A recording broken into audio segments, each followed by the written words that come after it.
saw that, Phil. I see it. All right, here we go. All right. Welcome, everyone, to this Wednesday edition of War Commanders Unshackled. Happily titled this Rise and Shine after coming out of our Dreams of the Machine God event. An event conclusion show. There was a bit of hiccup in the system, so we're not actually doing an updates show as it's been posted on the forums by Greetsy and Bernie. It has been pushed forward to Thursday. But we still have plenty to talk about coming off of our live event. And I'm happy to have a great cast of characters and panelists and contributors to be with me today.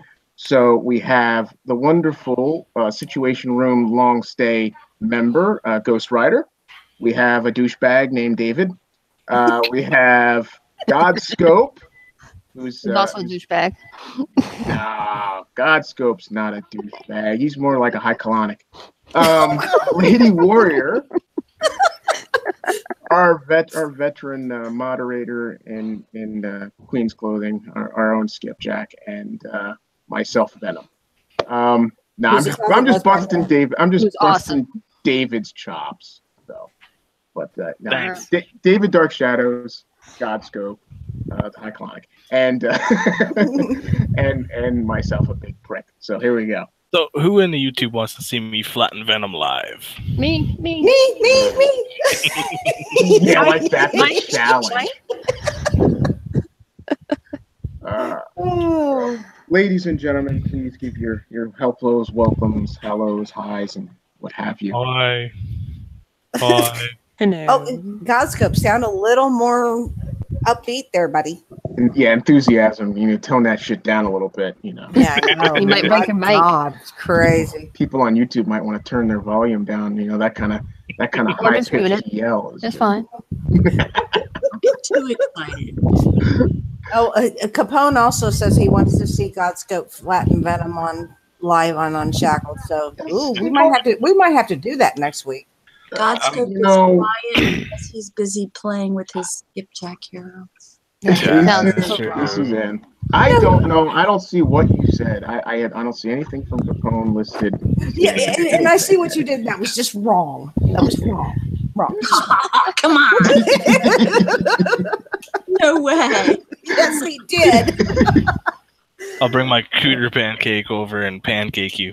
Damn, you could hit me with 2 honey badgers and 100 ERMs, and my base would go flat. It looks pretty. It's not made to survive. It's just made to look funny when it's flat. Getting on topic. What I'm gonna do real quick, because quite frankly, there's not been a release note per se, so we might as well just ignore content of such. Yeah.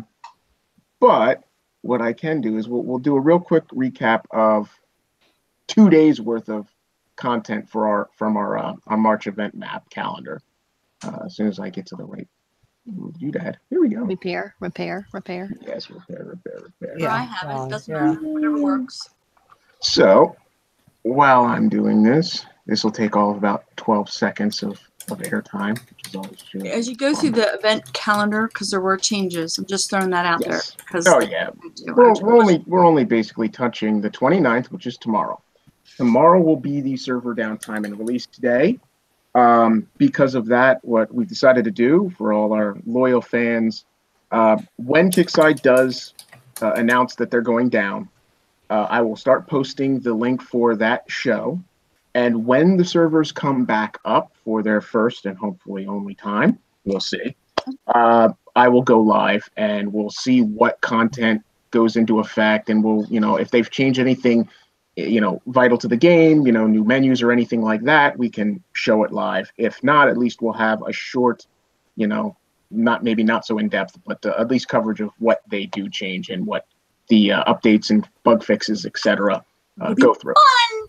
So we'll be on time and we'll keep with current events. So I already made the episode up. It'll just be a matter of making it go live. And this way, if they do go up, or if it doesn't happen until 6 p.m., we're not creating a straight line time. It's more tentative right now. When it happens, and you'll be able to watch it, in the replay if you can't catch it live, or subscribe to our YouTube, and you'll get the alert when we go live, and you'll be able to join right away. With that in mind, March 29th, the downtime server and release day. They'll have the updates to the raid bases, which I definitely have to do now that I have a faction or a functioning alliance tag that actually can do raids. Now I got to bust my balls and hook up the rest of my alliance members. The war map standard, elite, and omega juggernaut bases will spawn after the downtime. You're going to have the omega herald bases, the omega titan bases, the omega hydra bases, and the omega phantom bases, all coming up after that downtime. So those needing those omega units parts, you can hit those bases subject to the downtime tomorrow. No. Well, actually, Venom, they're out now. Sorry. Well, My fault. okay. That's what I was going to say. I didn't realize I they didn't were even look. updated. Originally, that's what it said for the 28th. So it would begin it would have begun after the downtime today. So unfortunately, when we changed the date, I just look at that. pulled it up. That what's in parentheses is not correct. They did spawn today. Yeah, now that I go to the world map and It's okay, and I'm so sorry. I didn't recheck the notes. The date was changed, but forgot to take away in the parentheses. So that's quite all right. They're all out there, and they will be out for the full, I believe, the full 48 hours, because again.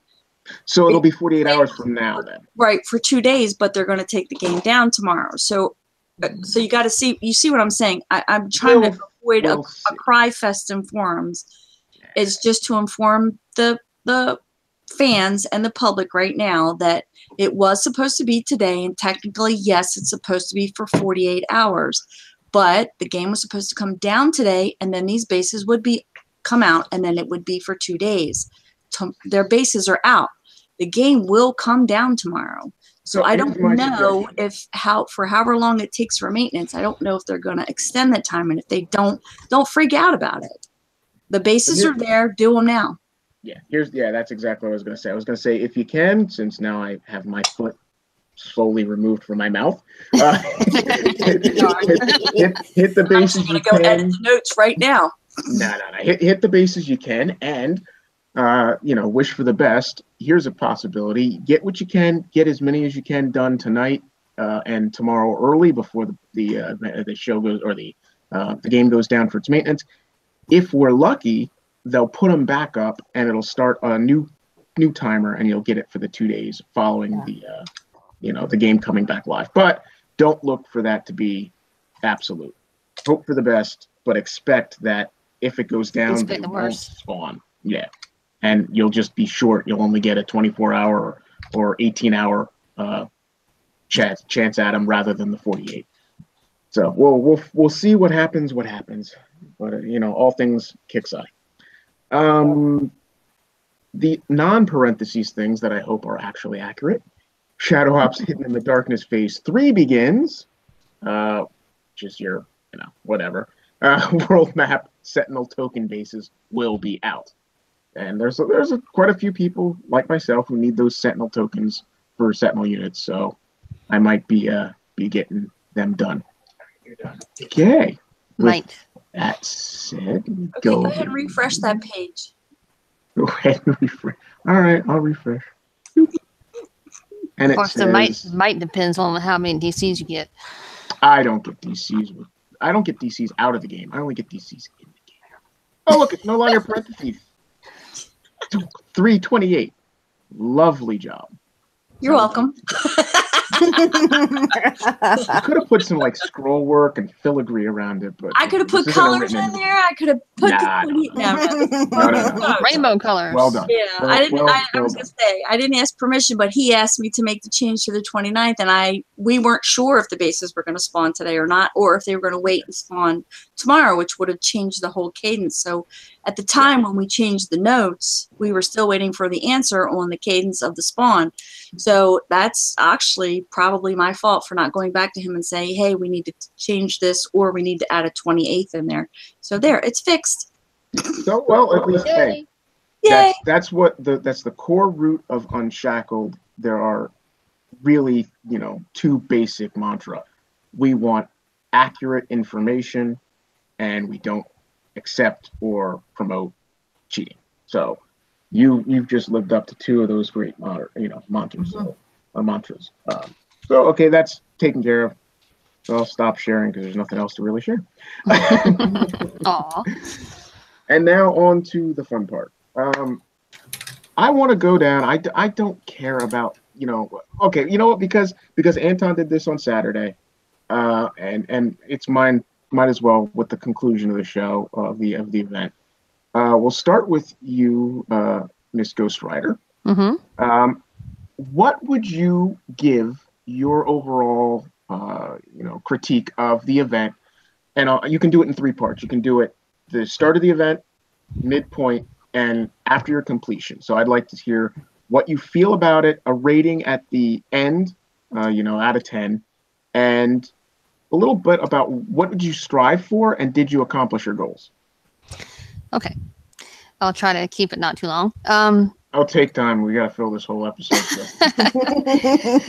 Okay. Well, the first part of it was pretty awesome. A lot of people had mixed feelings about the spiders.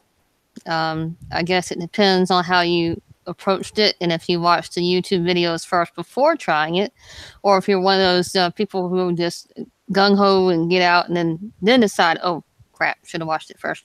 But I watched it first, so I watched everybody else get all screwed up in repair time and all that before I decided to dive into it. And it was actually kind of fun. I enjoyed the spiders. It was something new. I messaged support and told them I wanted clowns the next event. Oh God.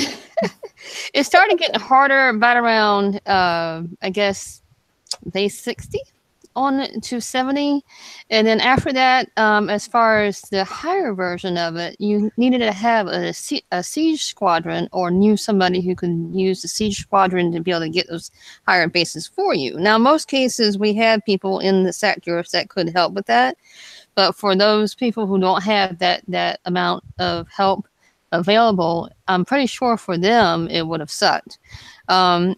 I did get a Sphinx. I did finish off getting one Draken, but I'm not sure how I like what they are putting out with the Sphinx. I think next time I'll work on towards the Siege Squadron because it seemed to be very helpful to everybody in the entire second portion of the event, not necessarily the first portion, because the first portion again was very easy. It was right when you got up to the middle part, you started seeing more repair time, and again, I believe a lot of that was because of the spiders, and it was just like a hit and miss as well, not who was smart enough to watch the videos first and who just dove in there and all of a sudden it wound up with a wide range of repair time. So we had like a mixed venture of people who enjoyed the spiders and people who got pissed off the spiders. Of course, that part was fun to watch. But then, of course, towards the end of it, unless you have a siege squadron, you honestly can't finish it unless you know somebody who has it or you have it yourself.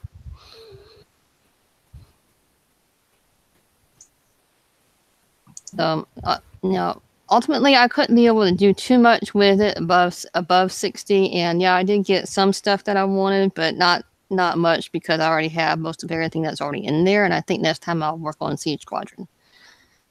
But that's all I have. Awesome. Cool. David? What, me? Yeah, you're next. Yep. Oh, crap. Don't even say crap. You ain't reading that side chat? Come on, boy. Fine. I didn't research it. Fine. I didn't have all the time in the world to play this time, but I did manage to go through 4 times. I enjoyed it when I did do it, although after the 4th time it started to become a grind.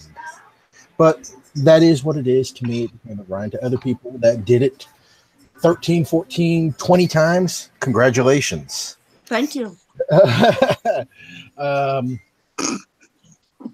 Now, as Brandy said, or Ghost Rider said, for the lower levels, it did become a little hard, honestly. I could see where the Siege Squadron was a major advantage to a lot of people. The ones that didn't have it suffered. They couldn't do, the 60 that well. They took major damage on it.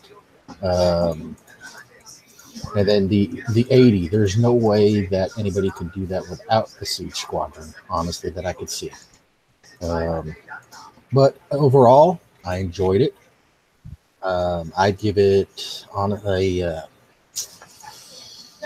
I'd give it a 9. I'd never give perfect scores for anything. So with that being said, Kickside, you did a good job. The spiders made you think on how to do it. Now, this event, I have never used It's Electric more times in anything, even in a war. This event made you use It's Electric. Without it, it made it even worse. So I agree with the 9. I forgot to rate mine. yeah, so I mean, for the higher levels, granted, they got through this, whatnot, got their Omega Siege Squadron parts.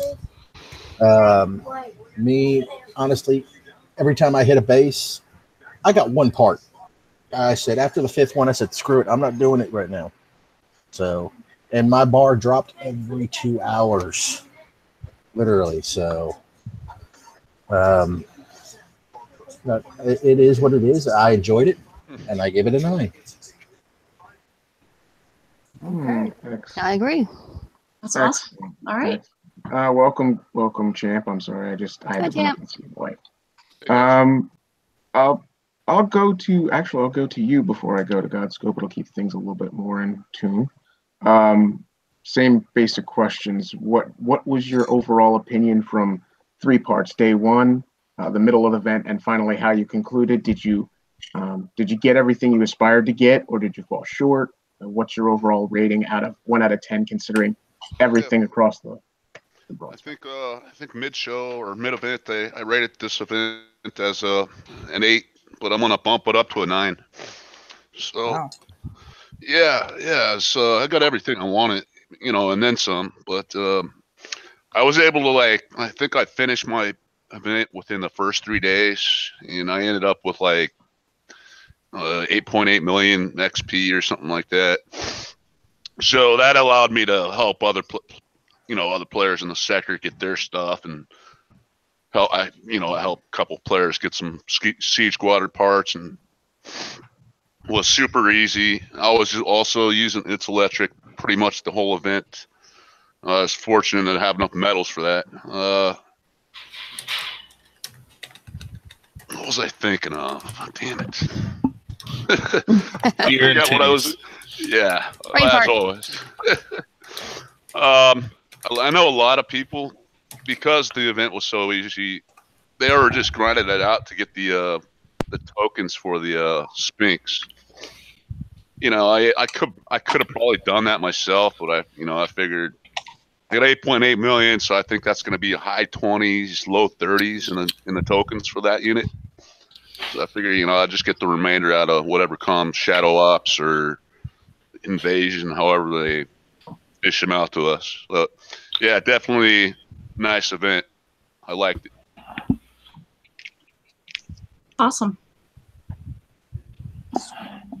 One more other thing. This is for Kickside. Sweet. This one's for Kickside. I got one more thing for it. The lag between after you did the first 3 attack waves is atrocious throughout the whole game. Mm-hmm.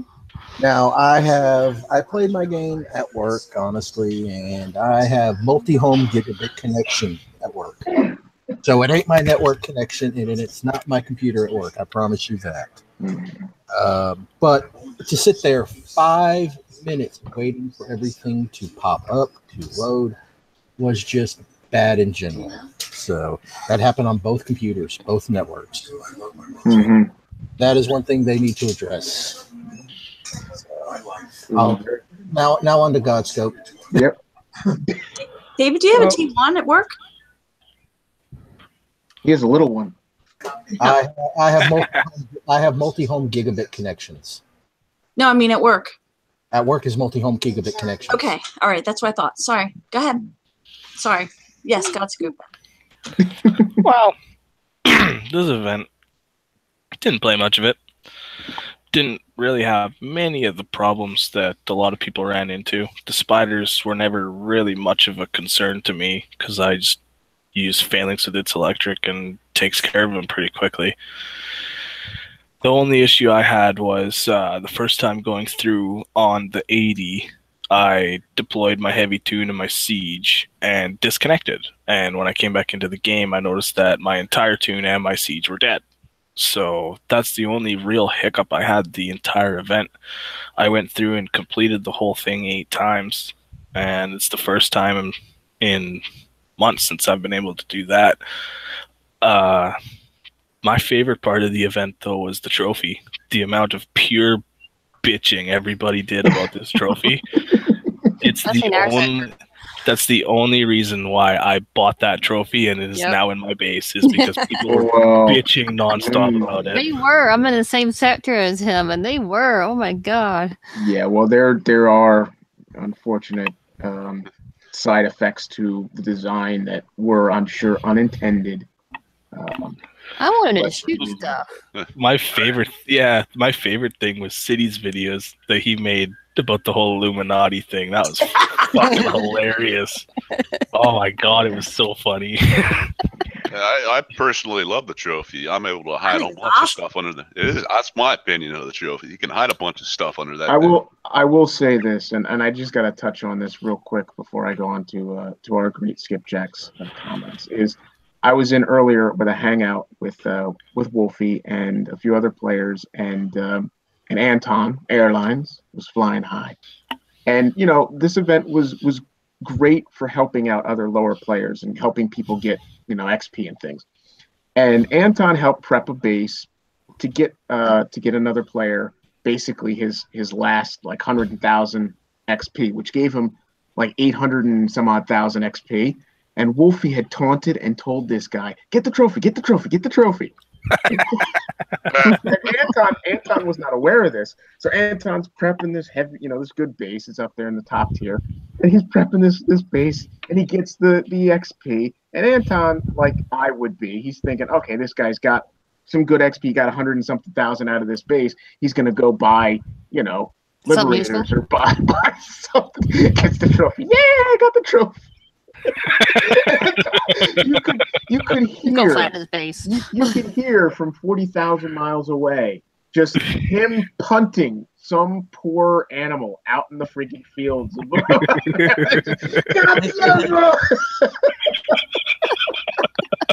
Because Anton's like wasting away, damage on his on his siege squadron, wasting away damage on his liberators, and he gets the trophy.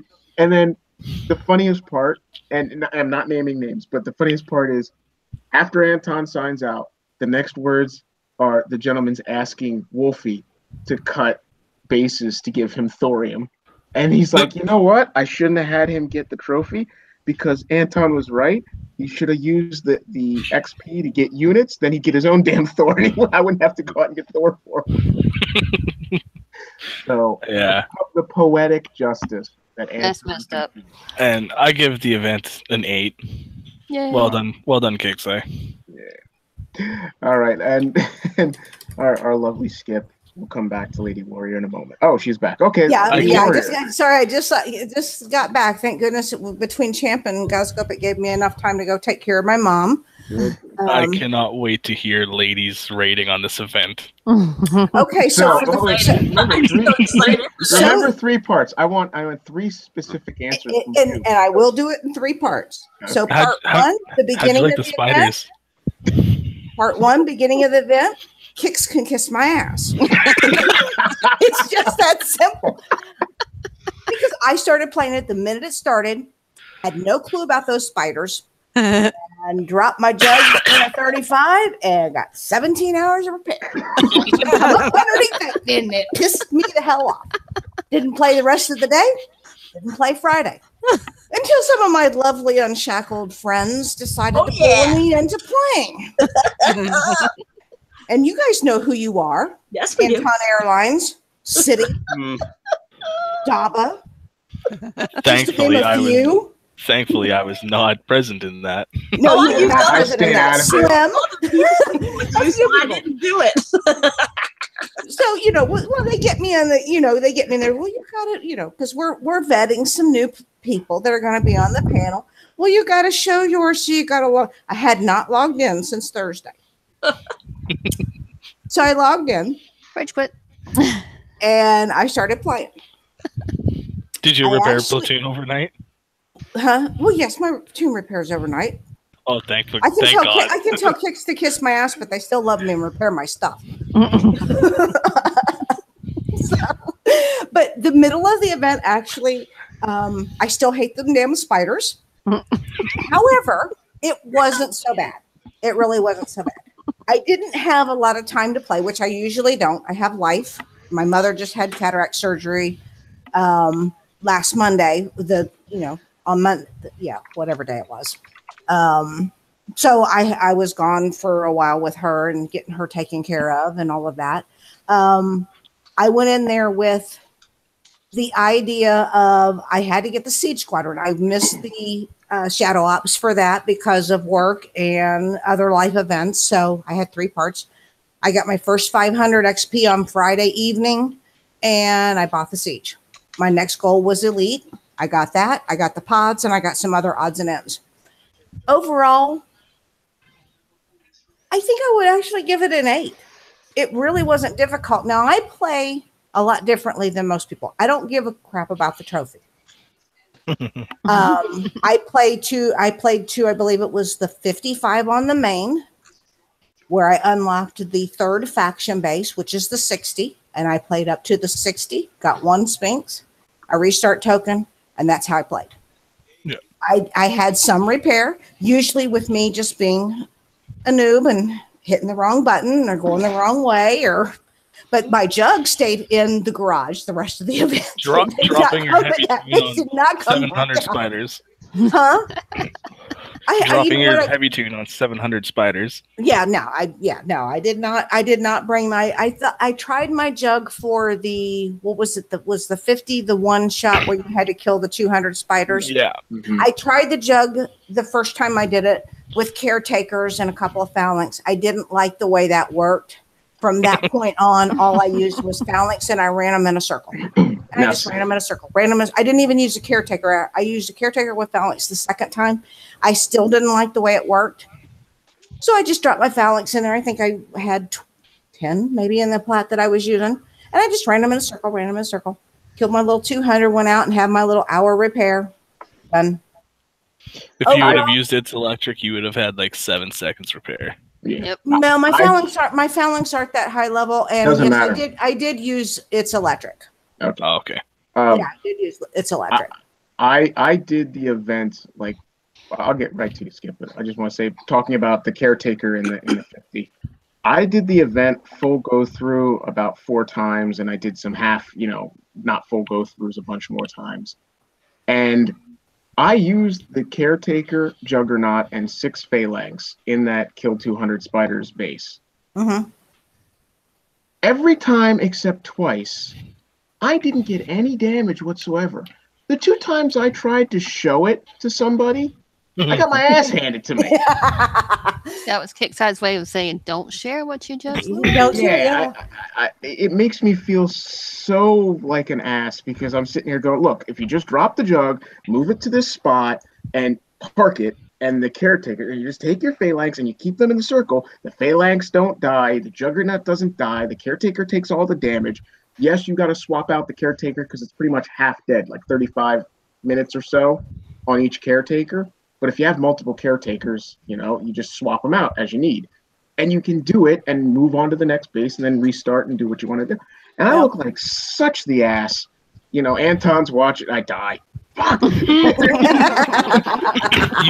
My Juggernaut got like 8 hours of damage. I was like, ah. You know damn well someone from Kickstarter is sitting there with their hand on the button saying, hey, watch this. Watch this. Exactly. Yep.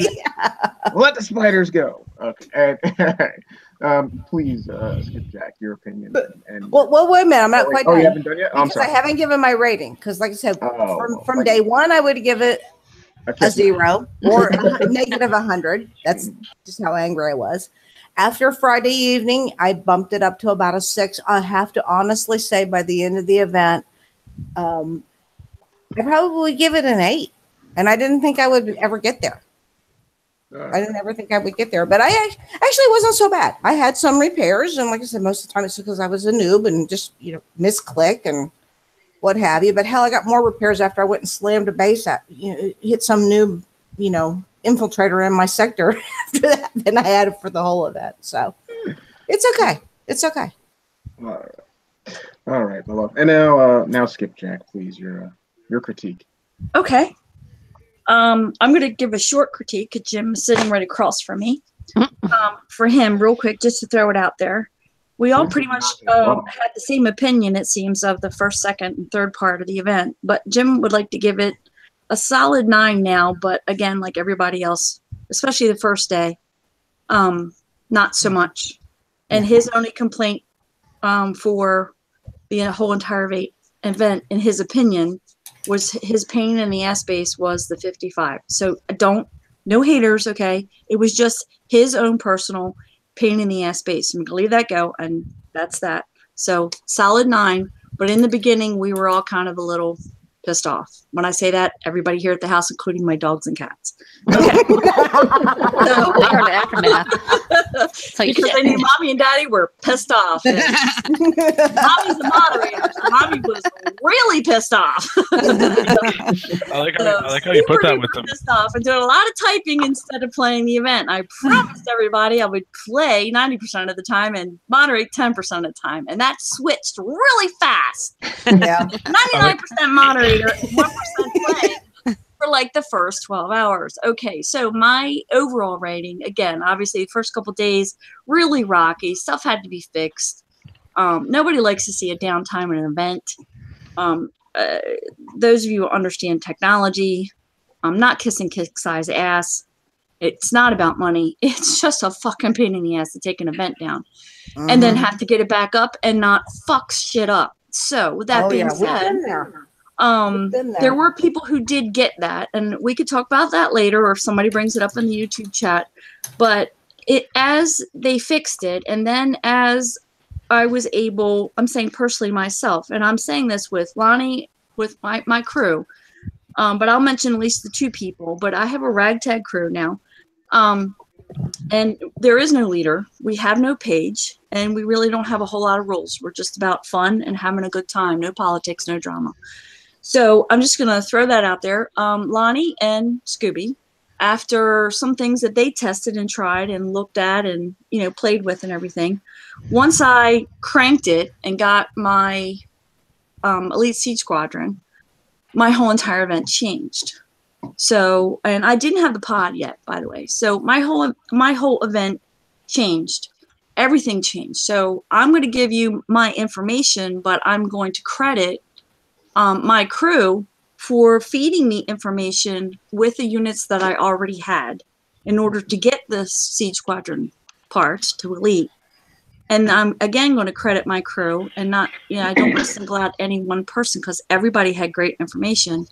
So what I'm about to say is based on the information that I got from the fantastic people that are just there to help me, and the PMs that I sent out, and the answers I got back, and the feedback I got, even from long-term friends like some of the people on the panel. So I'm not going to name anybody, but you guys know who you are. So that being said, I personally, other than the freaking spiders, them not being classified, not having really detailed information, and I'm going to throw this out there as a player, and I know I'm going to hear about this later, but you guys have to understand, I'm not going to say mod hat on or mod hat off. I am just a player. I was just a player. I always have been just a player.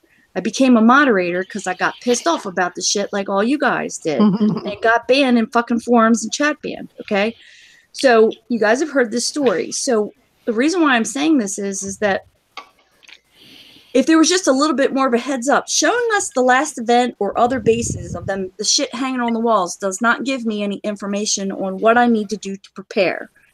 So like Lady Warrior, there were a lot of people, including myself, that ended up with stuff that the first or even the second day, they were like, holy shit, those were like your, as Shadow Killer would say, Papa Plats, your go-to plats. So I honestly say that on the second day, after being really totally pissed off, but then saying, fuck this, I'm going to play 90% of the time and figure this out. I reached out to people and then got more information. My Ardra, my Jug, and my caretakers, and all the 27 hours worth of fucking repair in the first 2 days. Yep. Sat in my base for the rest of the event. I never used them. So other than the first couple days, I'm tempted to almost give this event, I'm not kidding, to give this event like it almost a 9.8-ish. The only reason why I'm not giving it a 10 technologically issue side is that there wasn't enough forewarning information for us to be prepared. And if you weren't sharing that information and dissecting it to your group or on pages or what have you, and you're reaching out for videos and everybody has all these different kinds of units, there wasn't enough pre-information to even classify so we would know what to do with the spiders. Agreed. So much less the returning player who's a 41, 42, 44. There's players that I assisted that got, re-engagement packages. So my point being is that I'm only saying this, that it should have been a little bit more information. I would give this a solid 10 if we had had some kind of at least teaser information about how to classify the spiders, what works and what doesn't work, a little bit more information. Then I would give this a solid 10. And I'm not kidding, because I literally did this entire event and prepped. I can't tell you how many times. Again, you guys know who you are. When I was in Hangouts with you, with just my Phalanx, it's electric, my Herald, and it's not a Mega, and my technicals. That's it. I didn't use missiles. And it's electric, of course. I didn't use missiles. I didn't use anything else. And I rolled those phalanxes around that map and drug them around like a bag of ex-husband bones. You know what I'm saying? Hey, please. And I was enjoying it when I had my hookers on. I was enjoying it when I had my hookers on because I knew them damn things were bouncing over the mountains. I'll say one thing about Skip is I'm here by the way, but the thing about Skip, it's kind of it's easier to go to the damn dentist and get teeth pulled than try to give her a base. She does not like help. She does not. I don't either. Skip is very much like I had me. to beg her to help her. I had to beg her to do an 80 for her. Yes, he did. And you know what happened? And I will get to that. What ended up happening? And she paid it forward times 10 at least. I did. I had a guy beg me in my sector. This was last night. I was ready to go to bed. And he goes, if you can just throw it through, I will missile spam it. Yeah, we all saw the videos. If you guys went out there and looked on how to missile spam it. I watched Lonnie do it. But again, this isn't prepping. I watched Lonnie do it and I watched Scooby do it to kill it. That's different than prepping, okay? Especially if you're using a fucking elite squadron. And I already have my pod maxed and put it on there, okay? So because I'm just like, okay, I don't know how to prep it because I don't know how to stop it. I'm like, So the guy said, can you just run your siege through a little bit and just focus on the missile bastion? I will missile it to death. An hour later, he says, Jesus H, Skip, you weren't kidding. I can't missile this thing to death. So I go over and I look at it. I'm like, all right. So, I said, how many did you use? And he told me. I'm like, oh my God. All right, let me see. I'll throw some technicals in there. I remembered Lonnie's technique. He was in bed. Scooby was already in bed or having coffee at that point because it was like 3 o'clock in the morning. I go in there with my technicals, my short squad of technicals that I would normally run with my siege because you can't do a full tune of technicals with your siege squadron. And I go in there and I said, well, let me see what I can kill. Oh my fucking God. I'm like, attack! So I can't tell you how many times I took a squadron on, and I'm like, oh my God, I left a nick of life on a tech center, and I'm like, shit, I can do a fucking 80. I was telling people for 3 days that I could prep for them from any base all the way up to 75. I just couldn't do the 80. So then Bizarro gets on. He's the person who has my gypsy emergency tag, which is a moderator tag. So one tag of an alliance of one. He gets on and he says, well, can you do me this, and this? And I'm like, fuck that. You're going to do the 60 through the 80. Get ready. I said, and he's like, no, I don't have time for that. And I was just like, you're doing it. We're going to do it. So I figured, all right, fuck it. I'm going to use Lonnie and Scooby's technique and see if I can do it, but not kill it. I did it.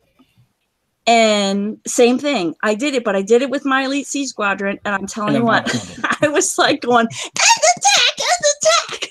I was just like, and I was screaming in global saying, I can do an F and 80. I'm getting censored all the way around. So then I realized, well, hell, I might as well just keep on going for myself. So I did.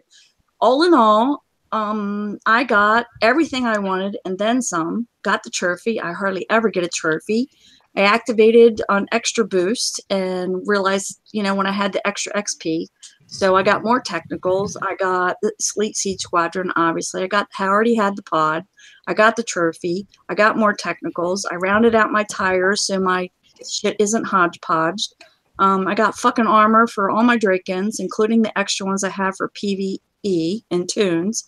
What else did I get? Oh, I got the Hornet and the Yellow Jacket and all of the text for the Hornets and the Yellow Jackets. I have never earned so much XP in any event, so I had a blast.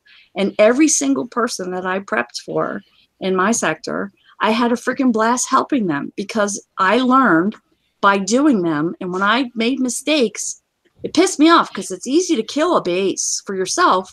It's really hard to prep. So, but you learn better techniques.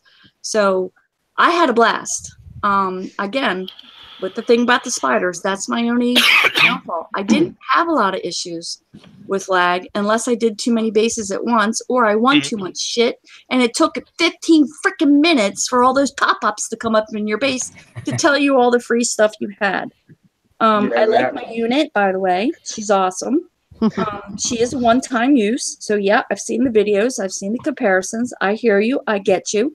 But like all the other one-time uses, in my opinion, I don't know this for sure. And I would tell you if I knew it for sure, but I don't. She'll be a permanent unit and she'll get tricked out. I promise you. So that's all the other ones have been that way. So I think that's what we're going to do. This is kind of like in-game testing. If you don't like it, make a video. Tell them what you want to see. Tell them what you want to see and why, and let it go from there and see what they say. I mean, personally, I've told them, yeah, you need to do something to buff this thing a little bit. I mean, it's not the one that you got for free, just like the sphincters. That's what I'm calling them. Is a tricked out version. So if Kixeye already has a tricked out version, unless the community doesn't want it, I can't not see why they wouldn't eventually give us a permanent unit, and then we would have a schematic and we could trick it out like we want to, just like the Sphinx. So I think the same thing. I've seen all your testing. I have it. I got some tokens too. Sorry, I forgot about that. I've got the Infinity whatchamacallits of those. I haven't played with it yet, but I think I probably won't because the ones that you get for free, like any event base, are tricked out.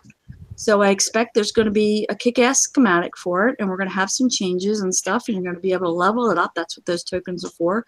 I'm sure there are going to be bases on the map that you're going to be able to get tokens for. Hint, hint. This is, to me, except for maybe 2 other events in my 6+ years of playing War Commander, this is one of the best events I've ever participated in. Well, it's pretty fun. It was fun. I had fun watching other people have fun. Sorry, Jeff. I had fun watching people get pissed off about spiders. That would have been me. You didn't get pissed off. You got fucking angry. Oh yeah, I pretty much said I quit. That's it. I quit. I would add just one little more thing to that. I'm glad that Kixeye in advance had the foresight, and I do believe, I'm not kissing their ass, I do really believe that they did hear us. I think they had the foresight. That's why we were able months and months ago to have more abilities to not only get better medal payouts, but more opportunities to get medals. because I swear to you, yes, I could have done it without my It's Electric. A couple of times wasn't paying attention and didn't have my op running, so it cost me more repair time, but I could still do the bases. And I get pissed at myself, especially if I was prepping. I didn't care about me. It's if I was prepping for somebody because of time. But if I didn't have the It's Electric op, it would have been harder to do. So I'm glad Kickseye is giving us more ways to get medals. Yeah, I have to agree there. Kickseye did, quietly allow us, and most of the majority of the players would not have been able to succeed in this event without the spec op capability. I never would have been able to get as far, and I wouldn't have been able to prep as many as well as fast if I didn't have it. So I do thank them for that. My pro tip from the 65 all the way to the 75. The only units I used, really, was the Elite Siege Squadron with Ruby on and It's Electric and my Omega Phantom. And I would do those 3 bases, and I would end up with a total of like 4 hours repair. Yeah. So, if you didn't have the Siege, some of the higher level bases were really difficult to do. 65. And I didn't have it, and there was no way to have it before the end of the event without coining it, and I'm not going to coin the purchase of it. I mean, I bought the parts I needed. It started building, but I'm not going to coin the build. Gotcha. Yeah. That's just me. I don't do that. Yeah, like yesterday I was doing 75 after 75 after 75. I did like 15 in a row for 15 different people. I just taking my buggy going base to base to base, and someone finally asked me, they're like, "What are you doing? How are you doing it?" So I told them, I was like, "I'm just using the Siege and the Phantom. I'm making two passes with the Phantom, and the base is ready for you." Yeah. And they were asking how I was doing some of them so fast, and then a few of them because I don't have the Omega Phantom. Mine's still just Elite, but they were, and I'm just using an Elite Herald, not an Omega Herald. So of course those took a little bit longer, but there were others that you could do really fast that are like, what are you using? And so if you're waiting for your flying dildo to move to the next target, you have time to type what you're using. But most of the time I didn't have. But everybody was asking the same question. I'm sure I got reported at least 10 times for cheating, even in my own sector. I don't care. Report me. But yeah, the phalanx, the technicals, if I had an Omega Phantom, because, same thing. I mean, Lonnie can say it, but Lonnie had that and I didn't, and it wrecked my Elite Phantom. So I didn't even go down that route, but I did have the Elite Herald. It was just slower. I was shocked when we threw, and Lonnie can attest to this, literally 5 minutes. 5 minutes. Look, while you're on the subject, we threw a Titan at a 65, and I killed one with a Titan and a stupid blackout. And Lonnie ran over real fast and did the one next to it because we were prepping for a guy. If I had known, I could have done it with the Titan and the Elite. The Siege Squadron. Not Siege Squadron. Fuck me. The blackout. I wouldn't have been doing it with my Herald. It was faster. But again, I was doing and attack.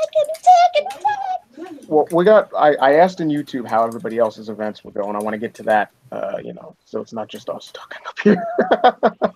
So I got, but I wanted to definitely touch on this. I mean, from Trippy Sly, he actually got 4 million XP. He got all 40 of his Elite Siege parts. So that was good for him. And he had the question why you just brought it to attention. Is there any timing for when the Elite Herald bases will go back out on the map? Is there any tentative date for that? Haven't seen it. The Omega bases are on the map right now. Yeah, the Omegas came out ahead of what I had originally thought. But is there a time when the Elite bases will be coming out in the near future? Because I could use some Elite parts. Because remember with the Herald, well, I don't think it was the Herald, but with me, I got the Elite. I got all the Omega parts first for the Siege Squadron, and now I need to go back. Not Siege Squadron, I mean the Blackout. And now I need to go back and get the parts to bring it up to level. So I mean, I did the hard part first, thinking I was wise, but I didn't put the time in because I'd been distracted to go back and get the mid-range stuff. So I'm glad you brought that up, Venom, because there's a lot of players coming back. There's a lot of new players that don't have those units yet, and they're on the map today. So you know, after the show, I plan on going out and helping some players in my sector and Good. getting them some of those units. And one more thing, for your guys that don't have Elite Phantom, don't forget it's 80 parts for that thing. Yep. Yeah. And that is a great strategy, you know, get the Omega parts, and then hopefully, if nothing less, you can pick up the Elite parts in purchase packs. But at least you got the high-end upgrades taken care of out of the gate. Then it's just a matter of filling in the gap. Agreed. So that's always a good thing. I did do that. There were 2 units, and that was the one time when I did accept help, and I believe Lonnie was one of the people who definitely helped me. There were 2 units because I got so far behind, didn't have the Elite standard, went ahead and did the Omegas. So when the Elites came out, bing, bang, boom, I was, you know, it was just a matter of, and I can't remember which 2 they were, but it was just a matter of going through that process and having enough resources. And I believe I think it was probably mostly Thorin resources. And then, of course, you had to go through the Omega levels, but I mean, it was quick to have that. So, yeah, if you have someone that can help you get them prepped and get those parts, even though you don't have the Elite version, do it bust out anyway. the Omega to get ahead of the game. So we don't exactly have, I'm sorry, Trippy, we don't have a definite time when the Elite bases will come back out, but I'm assuming they'll be. Which Elite did you ask for? I tried to. I was looking specifically the Elite Herald. The Elite Herald. Okay. Yeah. He also chimed in along with Animal about, you know, if the spiders didn't continuously respawn, if they only did it like 3 or 4 or 5 times, there might have been less lag. I think that Kickside did a great job after reducing some of the spiders and the defensive waves, and they did tweak a lot of the bases. It wasn't really noticeable, but it was there, and it definitely improved the gameplay over the course of the event, because it was horrendous on day 1. So I agree with that. Unreal. So I was I'm like happy. Lady Warrior on that one. I was like, forget it. Fuck this. This is going to be horrible today. So I'm happy Trippy achieved. I'm happy, Animal and Suzanne achieved what they really went for in their goals. I'm just quickly scrolling back through. Well, you guys are doing what you're looking for. And the other thing too is go ahead, Scott. Sorry. That's 69K. Yeah, the 60. A lot of people said the 60 was the base that really got them. The cave bases got a lot. The 55 was hard for Sam. That was difficult with the 200 spider with the spiders and everything. But I found the 65 was annoying. The one with the square of turrets that were all support. Oh yeah. I think that was the hardest base in the whole damn event. Yeah. That was annoying. Which one was the 65 again? It was the one. It had like the blue triangle in the middle, and then it had the 4 walls of turrets that all had absorption on them, and it had like absorption was bad. 900 spiders in it. 65. I mean, it wasn't hard, but it was the hardest one in the whole event. It was annoying. 65 through 70, 75. I just used my Omega Herald. Yeah, that's all I got. Chad Fennett said the same thing. He said Herald was good for the 65, 70, and 75. Yeah. So is the Elite Siege and the Phantom. Mm-hmm. I did the same thing, and I could do 3 rounds before I had to repair. If I was prepping, I could do the 65, 70, and 75 with just my Elite Herald, and I could do 3 rounds before I had to repair it. So Susanna gave it a 9 out of 10 for the overall event. Erwin gives it a 5 on the forums, but now thinking about it, he rates it a 6 to 7, which I think pretty much everybody has the same consensus. We started out very brokenhearted, and with the little tweaks that they did, it brought it back, and it ended up being a very easy, overall easy event in the end. I'm glad the skip features is still there for the defense waves, because I really do think they could have. I do, but wave one should never have been to the point. I see the lower levels are saying it was offer for them for the lower levels, and I hear them, but I'm glad there's at least a skip, because I know they reduce the spiders and the defensive waves. I get that, but they were missing out on so much XP because they're lower levels by skipping in the first place. You can't learn anything by relying on other people to prep. for you. Don't get me wrong, I don't mind helping, but if Kickside can't take that into consideration for the low levels to somehow or another come up with, if you're between a level 2 and a level 39, just have a different set of defensive waves. I just don't think that it should be that difficult. And I don't think that they should have to skip it and give up the XP. It's just not, I don't know. I don't know how to put it. It's just that one little thing that sticks in my craw. Have an easy wave and a hard wave. Yeah, even I skipped that last one. I did the first 2 defense waves, and I skipped the rest. I did them all with no defenders. Shut up. Well, speaking of that, while we're here. Oh, there goes Venom. Whoa. Party time now while Venom's going. Party. Wait, did I hit the stop broadcast button? No, I'm just kidding.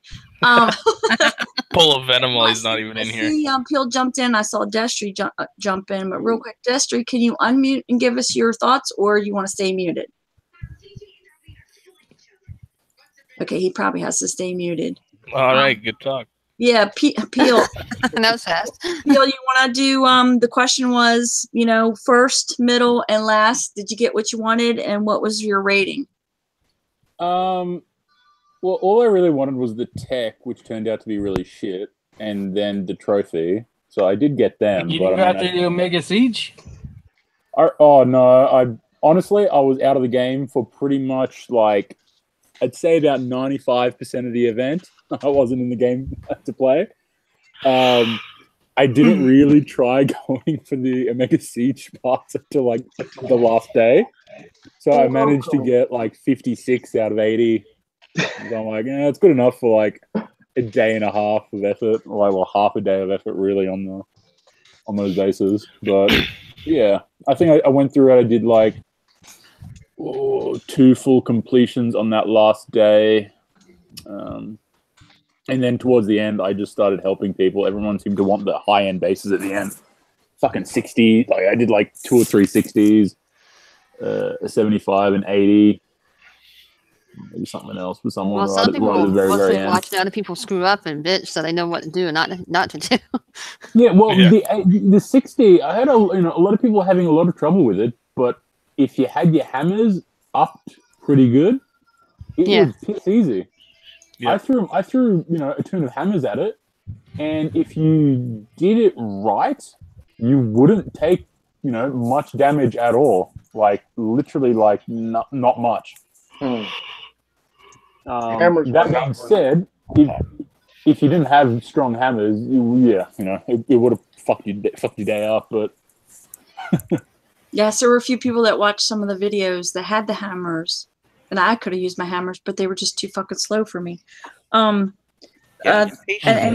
mine are, there's Destry, mine aren't, but yeah, unfortunately there were some people, and then I got the PMs, and they were like, well, I didn't know his hammers were, maxed or whatever. Mine are only level 2 or level 3 or whatever. Even though they had a full tune, they're not going to stand up. There's Destry. Yeah, they won't.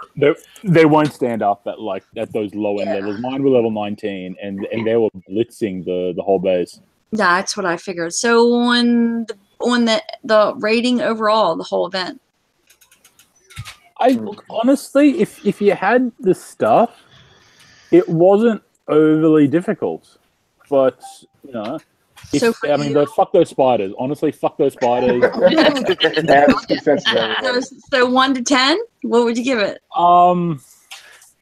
I'd give it a 9 minus the spiders.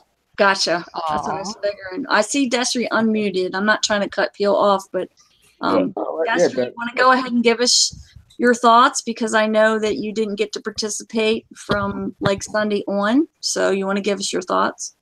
I only got to play it Thursday, Friday, and a little bit on Saturday, but what I played of it, I got the 40 elite parts the very first night. I thought it was relatively easy, and I know some people bitch and complain that it was hard and the lag and all that, and there was lag with the spiders. I ain't taking that from nobody. But I thought the event was really simple. Mm-hmm. Did you get everything you wanted? Oh, yeah. If I would have kept going, I know I could have got a lot more, but I was after them little sexy skipjacks is what I was doing. Meow. Well, I can tell you, Scooby has a 6-month supply of me, so he'll be good to go. I think Lonnie has at least a month and a half.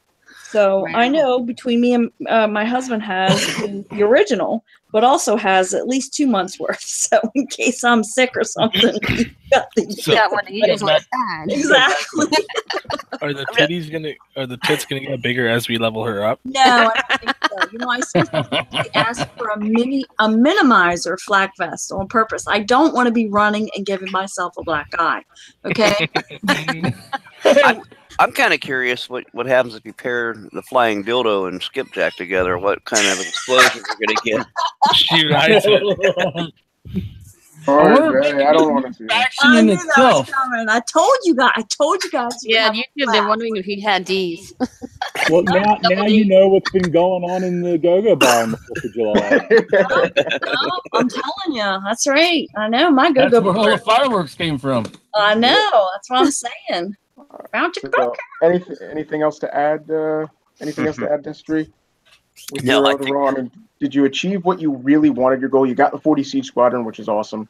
Yes, I got the trophy. I got the 40 Sea Squadrons. I got a bunch of the little skipjacks, which and I also got a crap load of Drakens that I was doing week to week. So I did fairly well.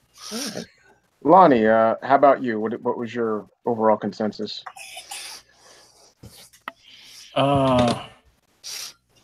Yep. That's about it. Yep. Yep. I got my Omega Siege. Yep. Yep. That's it. That's what I figured. I figured you weren't really playing the event for the actual event prize. You were probably just playing for tokens and the Omega Siege. So. Yeah, I like a mofo. Let me tell you. I got one comment on that freaking Omega Siege Squadron. It's a fucking beast. It's a fucking beast. Just rub my nose in it. What are the level 20 Sphinx like? I don't know. I don't got them. Bullshit. You haven't coined them to 20 yet? No, I wouldn't coin them to 20 myself. That being said, though, I do think that tech needs to be fixed. It needs to be on every single pod, not just the lead pod. It won't. And we can talk about that if you want to, but it won't. And it doesn't need to be on every single one. Mine's maxed. I coined it, and it doesn't need to be. And I'm telling you, when I put it on there, that's why I was hitting end attack in the freaking 80s, because I didn't have it in the beginning for the other parts, the bases that I did. So and I Go-Go Bar tested it. And we could show it live if you want to, and I know that's different, but I mean, Wrongfinger and I are going to talk about it a little bit more, but I understand the description was off. I don't think for what it does do that it was worth 500k XP, but it is effective. And it did shock a lot of stuff, and the status effects stayed. Unfortunately, it's 1, 2, 3, 4 is your status effect pod. 1, 2, 3, 4 is a status effect pod. So if you have a short run, you're not going to get 8 pods, so you're going to only get 1 status effect. We don't have control over where it's going to when we're playing with it. Now, in the event bases, most of them, with the exception of just a few, most of them, they brought you in where you were. So you kind of knew, you knew after a while how your siege was going to run. It's not going to be like that all the time. And when you're doing PvP, it's not like the Phantom. You can't pick. So the status effects work. It works very well. It worked well on my command center. It worked well on my bunkers. It worked really well on my turrets. And in that 10-second time, the ones that last for 10 seconds felt like an eternity. So I was really shocked by how much stuff that was shocked. Do I think it was worth 500k? No. 50, 150, maybe 200k? Yeah, but not 500k. But the other thing, if you're hitting a big open base, I mean, chances are that shock pod is going to drop on something that's like nothing there, and it's going to be like completely and utterly useless. But that's part of it. Remember, this is going to come in PvP. People are going to come into your base. Now, do you want it to hit every single thing and make sure you get attacked? You have to have the scales have to be tipped evenly. You can't have it completely. You've got an Omega Siege Squadron dropping 5 planes, dropping 15 pods over their run. That's 5 times 15. Every one of them shocking. Your entire base gets stunned. Gets corroded, gets concussed. You can't do that. I have to pat myself on the back. The idea that I had, I thought I was misinterpreting it, and Dabo was trying to explain it to me.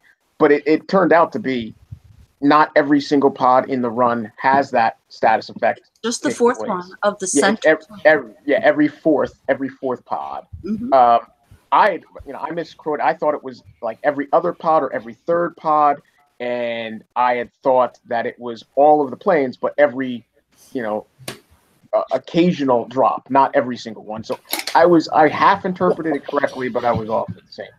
And remember, the other thing is all of our turrets have gotten buffs. Yes. So I also did switch some of my turrets when I go-go bar tested. Again, with the go-go bar, you can plan where it comes in. Well, again, with the turrets, insulated. The ones that have the insulated ones, it was either where I could plan it because I knew where the plane was going to come in.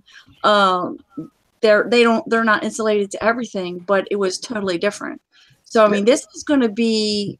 They'll still get the corrosion. They just yes, but it's not like I said. It was different when I had the go-go bar test with none of them insulated, and totally different. I realigned my base. My base looks like shit right now, by the way. Realigned my base and then went ahead and switched my turrets to C because I knew where the fourth pod was going to land. After watching it enough times, going, this tech is a piece of shit. This tech is a piece of shit. And then finally I said to myself, oh, hang on a second. Let me try something. And I was like, oh, okay. I agree with what Peel's saying because it is true because I took it into a 35. I took it into a lot of different bases and I watched it just when I was for shits and giggles.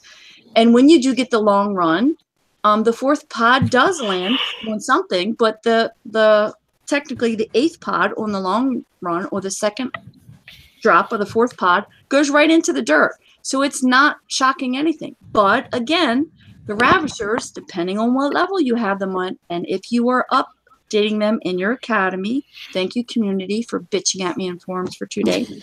You're welcome. But we do have tabs in all of our buildings. In the academy, you're going to be upgrading your Ravishers, and those bitches are badass when they are upgraded all the way. So if those chicks had that capability, like Venom said, it would throw the balance off, and that unit would be too OP'd. So let's replace the Ravengers with the skipjacks. Oh my god!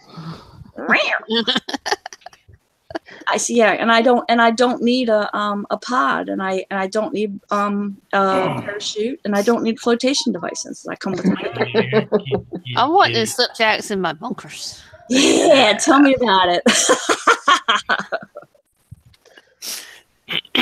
So I hope we'll get some more information. I was hoping to maybe sneak somebody on the show tonight, and of course, it didn't work out. But I was hoping maybe I could get like even a guest appearance in the side chat or whatever. I know he's swamped. There's going to be more information coming out about it. We did talk about it in detail, lots of detail. Don't really want to go into all the detail, but I'm not saying expect a buff. Maybe expect a better explanation, and then maybe have them take a look at it. It did say last chance in the event store. I have begged, borrowed, and pleaded because when people saw some of the videos, they said, fuck it, I'm not getting that. So I have begged, borrowed, and pleaded to please make sure that it's in the next event store, and then if you're not going to do anything with it, then lower the XP cost. I can ask. They don't have to do it, but that would be nice. I can ask, right? I mean, am I going to feel ripped off because I paid that much for it and I coined it all the way up after I thought, well, this is a piece of shit. This is a piece of shit. Jim kept his as a piece of shit and I coined mine. So just so we could do some comparisons. I still don't think it's worth 500K XP, but I do think it's effective if used in the right way. So that's my thing. And I mean, for the most part, the shock component of it was not what I focused on. I know everybody keeps going to that, to the shock effect. But it was really the concussion and corrosion that I focused on, because then again, like we used in this event, and I'll admit, I've purchased more shock ops out of the gear store in the last 4 days than I think I've purchased in the last 6 years. Oh yeah, I went through like 150,000 medals.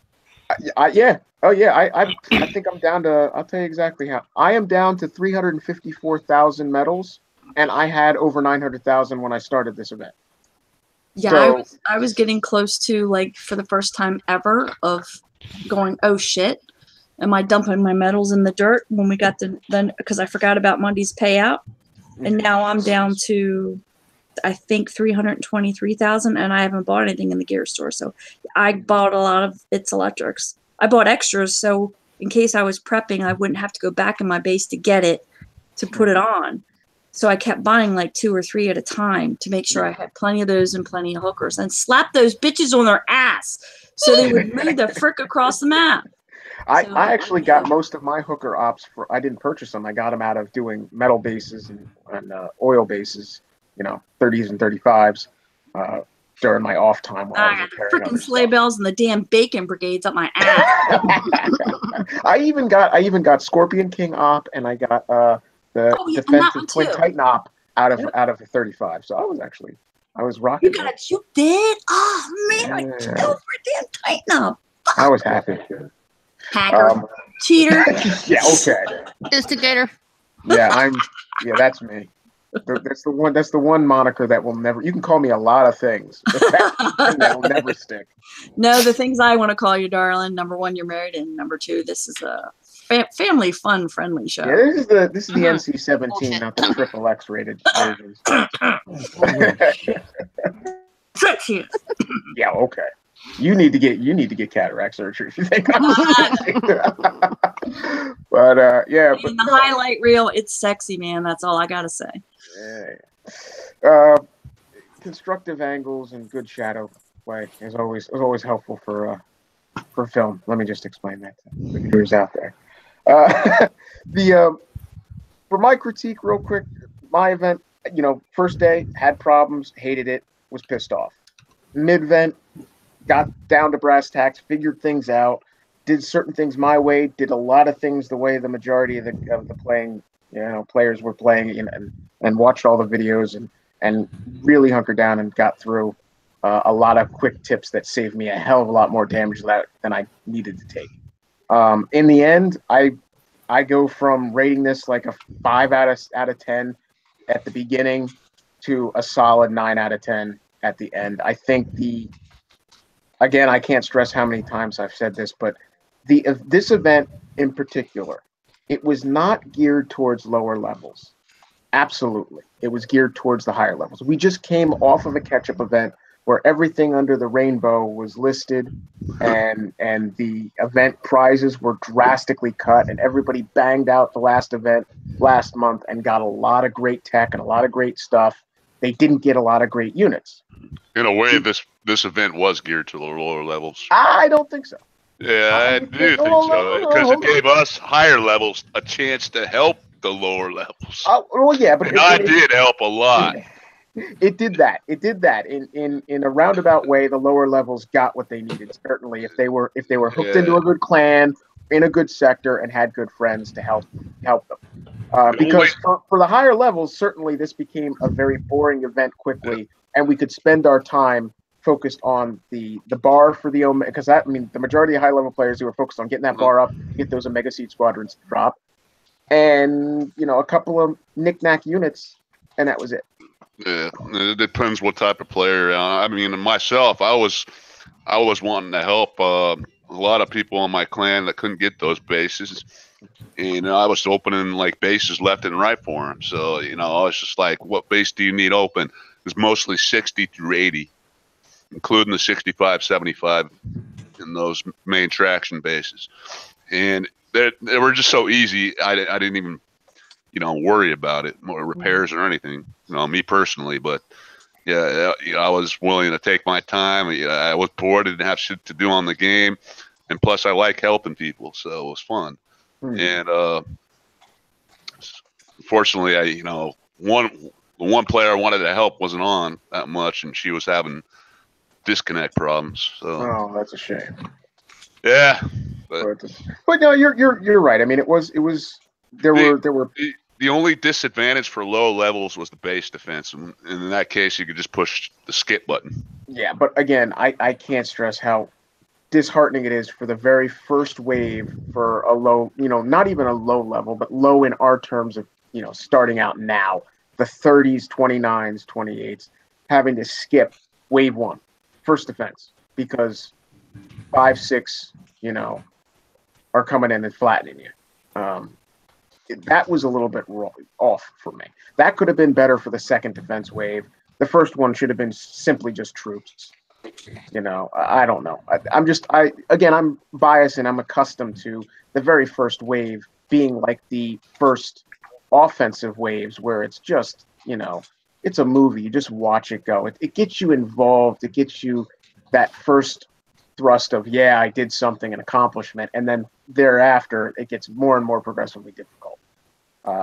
Now, that being said, yes, they've reduced the number of defensive waves in the event, so the defensive wave curve is a far steeper curve. It's not as gradual as it would be if they had twice as many defensive waves. And believe me, nobody wants them to add any more defensive waves. And I think overall, this particular event structure is awesome. I don't think too many people had difficulties with the event structure. Little finite details like that first wave, and they already fixed, gratefully helped out with that last defensive wave. But yeah, I give the overall, 8 or 9 out of 10. I was lucky. I got what I wanted. I focused only on getting my Seed Squadron to Elite, so I'm still behind the 8 ball. Where all of you guys jumped to Omega, I'm still only got an Elite. However, they did drop a package today for the Sandstorm. And for 299 gold, it brought your Sandstorm to Omega, and it unlocked a series of tech for the Omega Sandstorm. So I didn't even have the Omega parts for the Sandstorm, so I happily grabbed that up. So if anybody else got that offer, I'm hoping that they had the spare coin to get their Sandstorm. And I know I'm going to hear a whole bunch of shit, specifically from that other show. Omega units are all garbage. I don't know how to use them. It's all fucking shit. The only good unit is this. All units are fucking useful if you know how to use them. Except for Apollos. Except for Apollos. Except for the Omega Sandstorm. Apollos and Chimera. The Chimera. No, the Apollos are useful for zombies. No, the only useless, completely, utterly useless unit in the game is Vanquishers. I mean, we all know that. That's because their shield don't work. Exactly. You don't understand that because Shadow's not here. How the hell am I supposed to go him to come back again if I don't fucking bust his chops? Pretend lie to him and say they fixed the shields. I gotta be careful because he's still got that one op, and I don't want him flying over my base and smashing the shit out of me. He ain't got the power no more. I'm gonna watch. He could still flatten my base. Believe me. That's what I'm saying. I want to watch. He's got drop shit. He's still holding on to that, and I still want to watch. So, okay. Is there anything else anybody want to touch on? Did you got anything you want to discuss? Hi, Slim. Hey. You got Slim Just the real Slim Shady. Good. You picked up. You picked up last minute. Yay. So before good, you drop in just in time. So I'll ask you the same question I've asked everybody on the panel. Beginning, middle, and end. Your opinions at the start of the event, the middle of the event, and how you finished the event. Your ratings for all three. How you felt at the beginning, the middle, and the end. And did you achieve all your goals, or did you fall short? Did you feel that it was a good accomplishment? Okay, beginning. I didn't watch the live event show. I logged into the thing, Fuck you! I'm gonna boot you now. Didn't watch my show. God. Right. I had class. I'm sorry. I look on the map and I see spiders. I'm like, what the fuck? Why are there spiders? God damn it! I do the base. And I'm like, oh, these are just regular aircraft bases. You know, maybe it won't be like I think it's gonna be, and it's gonna be all stupid. And I hit the 35. And I do the first couple bases, and then I'm reading the Unshackled chat, and I see Lady Warriors lost her stuff, and I was like, maybe I should be a little cautious, and I was, and it paid off. And you know, once I realized that I advanced scouted some of the bases, and I saw there was stealth shit in there. You know, not all the bases came easy. A lot of them were kind of tough at the beginning, honestly. And so at the beginning of it, I was very disheartened because I thought I wasn't going to get as far as I did. I didn't think that I would be able to crack a 60 because it was the first time I did it. I didn't even finish the base. I lost a ton of stuff and I quit and I repaired for the night. So then you get to the middle of the event for me, and I had several people in my clan, including Champ and Anton and some other people, show me some of the strategies or give me some advice on how to do the bases, and that helped me a lot. With some of the advice I got, I was able to clean through most of the bases, you know, pull out some of my stupid units that I really enjoy, like Nimbuses and tear apart bases, and so that was great. And so midway through the event, right before the update, I really enjoyed it. And my only complaint was the defense waves. And I did think the 45 was a little bit too much. And so beginning of the event, I'd give it like a 6. And so right before the update, which was what I'd consider the mid-event, I'd give it like a 7 or a 7.5. But then after when they updated it, they fixed the defense waves. I couldn't do the 4th one, but I could do the 3rd one, and it was reasonable. It was still hard, and I'd still get repair, but it was reasonable. It was something that a mid-level could handle if they prepared and had the right stuff.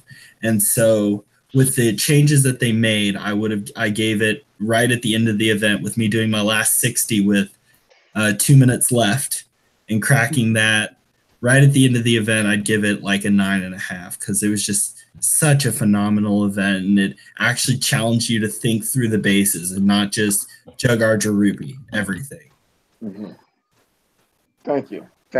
Did you get everything that you had anticipated? Well, you achieved more than you anticipated. Yes. But did you get the items out of the prize store that you wanted, or did you come a little short on certain things? Like, what did you hope for? Well, going into it, like I said, I didn't have a lot of faith at the beginning of the event that it was going to be a good event, and when I had like a piece of graph paper that I was writing on my desk. And on the first page on the front, it says 10 Siege Squadron parts and 6 tokens. And that's all I planned to get at the beginning of the event, because that's all I thought I could. And as I did the event and as I progressed more and more, I got the entire Elite Siege Squadron, which I never thought that I would be able to get. And as well as 10 tokens for the Sphinx, and a Caretaker, and some Drakens, and then the tech for the Siege Squadron. Awesome. Okay. Yeah. Cool. Which rounded out about 7 mil XP, give or take. Mm-hmm. Nice. Did you get into the faction tiers? We'll progress now onto that. The new units, the Sphinx and obviously we sort of touched on our fair skipjack kicking ass with her shotgun. So who here has the Sphinx and used it outside of the event so far, or used it in the event? What is your opinion and the play style required to use it? I mean, obviously, there's already been discussion about it. Most people have talked about it. But for those who haven't experienced it or are trying to figure out how to properly play with it, what's your advice? And we'll go down the panel for that. for using the Sphinx, and where you think it's going to be useful, or do you think it's just utter shit and you don't really see any PvP or PvE potential? Well, I'm not going to say it's utter shit because I don't want her to find me and bash my basin. We'll start. I want to do that. Yeah, we'll start. Everybody can do both. We'll start with the skipjack unit, and then you can also give your opinions on the Sphinx. Oh, you want me to start? Yeah, go ahead. Okay. The Sphinx, I guess I'll find more use for it in it whenever I use it to like draw units out. You know, I'm not really quite sure how I'm going to use the Sphinx, but they told me a couple different ways. I guess it's just, getting used to it, and because it's a slow unit. But I don't know. The skipjack one, I think you can use that more as like some people use with zombies if you want to use them as a one-time thing and not kill an actual tune, or use them for like I don't know, something in the future. But I guess I hadn't really played as much of it because my kids were in the hospital and all. Yes. So, I mean, I can't really give a full-fledged version of it maybe next time. But I saved some for next time, so that's all I can really say about it for now. I mean, I could honestly say it would probably be good use for blocking, temporary block, make somebody pop just like a regular tune, and probably put it in a cave. All righty. Champ, your opinions on skipjack and then the Sphinx. Yeah, one sec here. Okay. You can gather his thoughts. No, I'll start with the sexy skipjack unit. So, what I plan on doing with skipjack is I got my Ravagers upgrade, and they're almost done though. So you want to ravage skipjack? Yes, he has. So once I get those upgraded fully, I plan on upgrading my breachers. And since the skipjack is she's the breacher hero. She's the breacher hero. Yeah, she's gonna whip them boys into shape. Yeah, so I would like to use them as kind of a mechanism to put tunes around my base along with some zombies, because I think the skipjack will be big time phalanx killer for those people trying to snipe tunes around your base. That's my opinion about that one. There you go. Hopefully I'm using skipjack in the right way. I don't think there's a wrong way. I told you guys are going to have fun with the comments. But, I don't think there's a wrong way, not for my opinion. But she's good both ways. I mean, yes, I do. Offensive, defensive. Yeah. So as far as the Sphinx goes, I don't want to say it's it's level 6 going on 7. I plan on, before I actually use it in like a PvP tune, I want to get it up above 10, level 10. And I'm hoping there's, maybe Kickside comes out with some tech for it. Hopefully in the next Shadow Ops, maybe, pretty soon, whatever.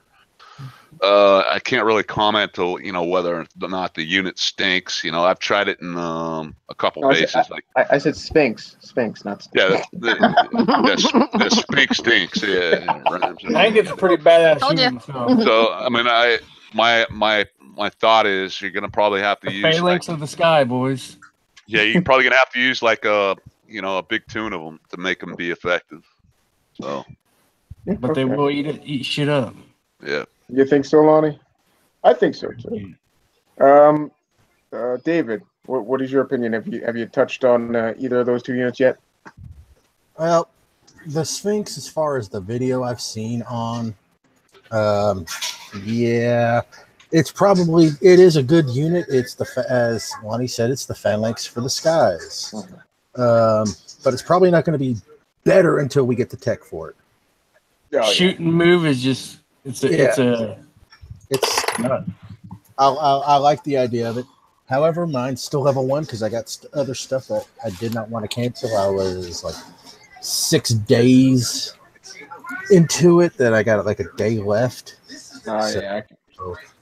With that being said, as far as the skipjack, I'm not sure yet on that one. We'll just have to see. I haven't played with her yet, but I plan. That's what he said.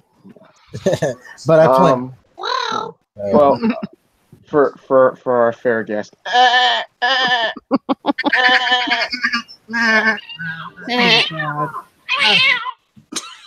Okay. What's your opinion, Destry, on Skipjack and the Sphinx? Have you had the chance, besides obviously being able to use them in the event, but knowing that they're fully ranked up? Have you played with either of the ones we get yet? I don't know if we'll see. You might have stepped away. You might have to step. Yeah, that's what I All said. right, we'll come back to him then. How about you? Well, Lonnie, you've already given your opinion a little bit. You think it's going to be a great unit for the Phalanx for the Sky, but what about Skipjack? As your battleship is flattening the shit out of something. Lonnie, what do you think about your Skipjack unit, baby? My skipjack unit? Yeah. You take my battleship, you bastard! Torpedoes. If I talk about my skipjack unit, we are going to have to authorize this. Yeah, okay. Fear. I always like Fear's critiques. So, what do you think of the two units? Well, as Lonnie said, Phalanx to the Sky for the Sphinx. So I reckon they will be pretty damn good. Get some tech on there, and hopefully they do right with the tech, and they'll be a pretty monstrous unit. The Skipjack unit, well, I'm going to be doing the same thing I do to that unit that I do with all my other units that I get that are single use. Hoard the shit out of them and then troll the fuck out of everyone else with them later on. Nice. Lady Warrior? Well, I have not used or made any of the Sphinx yet, so I don't know. Mine are currently going to, I believe it's level 5 or 6. I don't know where they're at. So I don't know. I've seen a little bit of video. People were not saying that they're great yet, but again, I think it's another one of those things. I think they may end up being much like the Herald. Everybody thought at first, oh, this thing sucks, and it's just a big dildo in the sky. And then, they gave us some tech, and all of a sudden it's like, oh, wow, this thing rocks. So the Sphinx may very well be like that once we get some tech for it, but I think tech is going to be necessary. My skips, like Fear, I will just keep hoarding mine, the few that I have, until such time that I decide to release all of my skips, all of my maxes, all of my zombies, and some poor sucker's base. When that will be, I don't know. Slim, what are your opinions on the two new units? Opinion on the Sphinx is that they're expensive as hell to build. Yep. True. But I did build a few, and I like that first that you can build infinite amounts once you unlock 18. I really think that in the future is going to be a very good trait of them, as well as the other Gen 3 units that we'll eventually get. I think that they were a little underwhelming in damage, but I think their health is great and spot on for what they'll be, and that if the tech is implemented right, then they will be a phenomenal unit, as well as in line with some of the other units we've had recently. Mm-hmm. As far as Skipjack goes, I don't really like breachers. They're not really my thing, but it shoots. And she's got a pretty badass hat. But somebody in the YouTube chat says she needs to wear an outfit like Black Widow. I saw that. I was going to mention it, but I was like, Mm-hmm. Yeah. So maybe when they bring out the actual Skipjack hero unit, they can put her in a Black Widow outfit instead of, and maybe just keep the hat, but make it black or something. That might be. Yeah, and you know what? And nothing holding them boobs down. Them things got to stick out a little bit more. I was thinking, want to say here, kitty, kitty, kitty. I was thinking the actual hero should have been riding a an iron steed than on a Harley or something. But because in war Harley. there are motorcycles. and we're past that. Yeah, and Ghazi in chat just said, "What if the Sphinx get drones tech?" That could make the Sphinx very interesting. Yeah, that was a topic before. That's also been brought up. I tend to agree with the person who was discussing that, not thinking they're going to have a drone for that, because we do have drones for. Yeah, I don't see drones for that unit. They're not really a drone unit. Yeah. They're more of a brute force unit. They run in. It doesn't. I think the opposite. I think they're a finesse unit. Mini Titans. No, they're too slow. I mean, they're too slow to be a finesse. What they need, what I wish Kickside would have done is give them a little bit more speed, because they are just, man. Are they pretty slow? They are slow as fuck, and it's just like, come on, I mean, these units need a boost in speed is what they need. They need some rocket engines or some shit, man. Yeah. I really hope that'll be one of the tech is a boost of some kind. Speed tech, yeah. And not speed as damage is taken. Just a straight up small percentage increase. Another percentage increase as you level up the tech until it maxes out at a good solid speed. Yeah, so I mean 20%. If these units are going to be the phalanx of the sky, they need to move like a phalanx, But that's why I say they're a finesse unit. I mean, the phalanx is a finesse unit in my opinion. It's not something that we all take our units and put them in a standardized base. 60s for us high levels, 30s, 35s for lower levels who get units, because that's the stuff that they want to go at for collecting their resources in the grind that is the grind side of the game. So we take these units, we build a few, and we throw them in the base, and we watch it on Ruby, and we see how it reacts on Ruby. Now, Ruby is a cold-hearted, suicidal psycho bitch. We all know that. If you're so fucking ignorant to how you look, if you're so ignorant to understand how units are supposed to be used, as opposed to how units act and react on Ruby, then you need to get the fuck out of the game. The point is, yes, you can take 8 of these Sphinx, put them on Ruby in a 60, and watch them fly and die. Or you could pull your head out of your ass, pull your hand off your balls, put them on the controller called a mouse, and actually play the game instead of trying to watch it like it's a fucking movie. And if you play the game and use the Sphinx for what they're intended, by circling around things and letting them target multiple items like we do with our phalanx, circle around the base and let them nip and chew it up piece by piece, you're going to see that they do have qualities that could potentially, not right now, I agree, but could potentially have a massive benefit in controlled and specifically, technique-driven attacks. So I think the jury's still out. Yes, they're not, I don't have mine fully upgraded. I don't see a whole lot for them even at max at 20 right now. But again, with finesse and proper technique, I think with a speed increase, which is, in my opinion, required. It's a necessity. I think that should be their first tech. If Someone they get more. Go ahead. Someone on YouTube said they have speed. I disagree. No, I don't. I think you got to understand, they have such massive armor and health that Kickside pulled back on the speed. Yeah, I just think they drew back a little too much. There's a couple players in the YouTube that said, yeah, they need armor. No, they need speed. They need speed. Yeah, they need speed. They need speed and a little damage increase. They're a little lacking on damage, in my opinion. I think that. I don't think, I originally thought they needed maybe an increase in rate of fire because their damage was a little bit underwhelming. But I think the rate of fire could maintain if they had a slightly, like you said, a slightly bigger pound punch, oomph. Yeah. So Skipjack, I love Skipjack. I'm waiting patiently for the actual in-game hero, not just the single use. I'm amongst everybody. I just hoard them. I don't really use them. She's gone into my base defense platoons. I can't wait to be able to equip Breacher Tech on her. I'd like to see how she effectively uses that slug tech against air. I'm wanting the Black Widow war paint. Yeah, I'd like to see.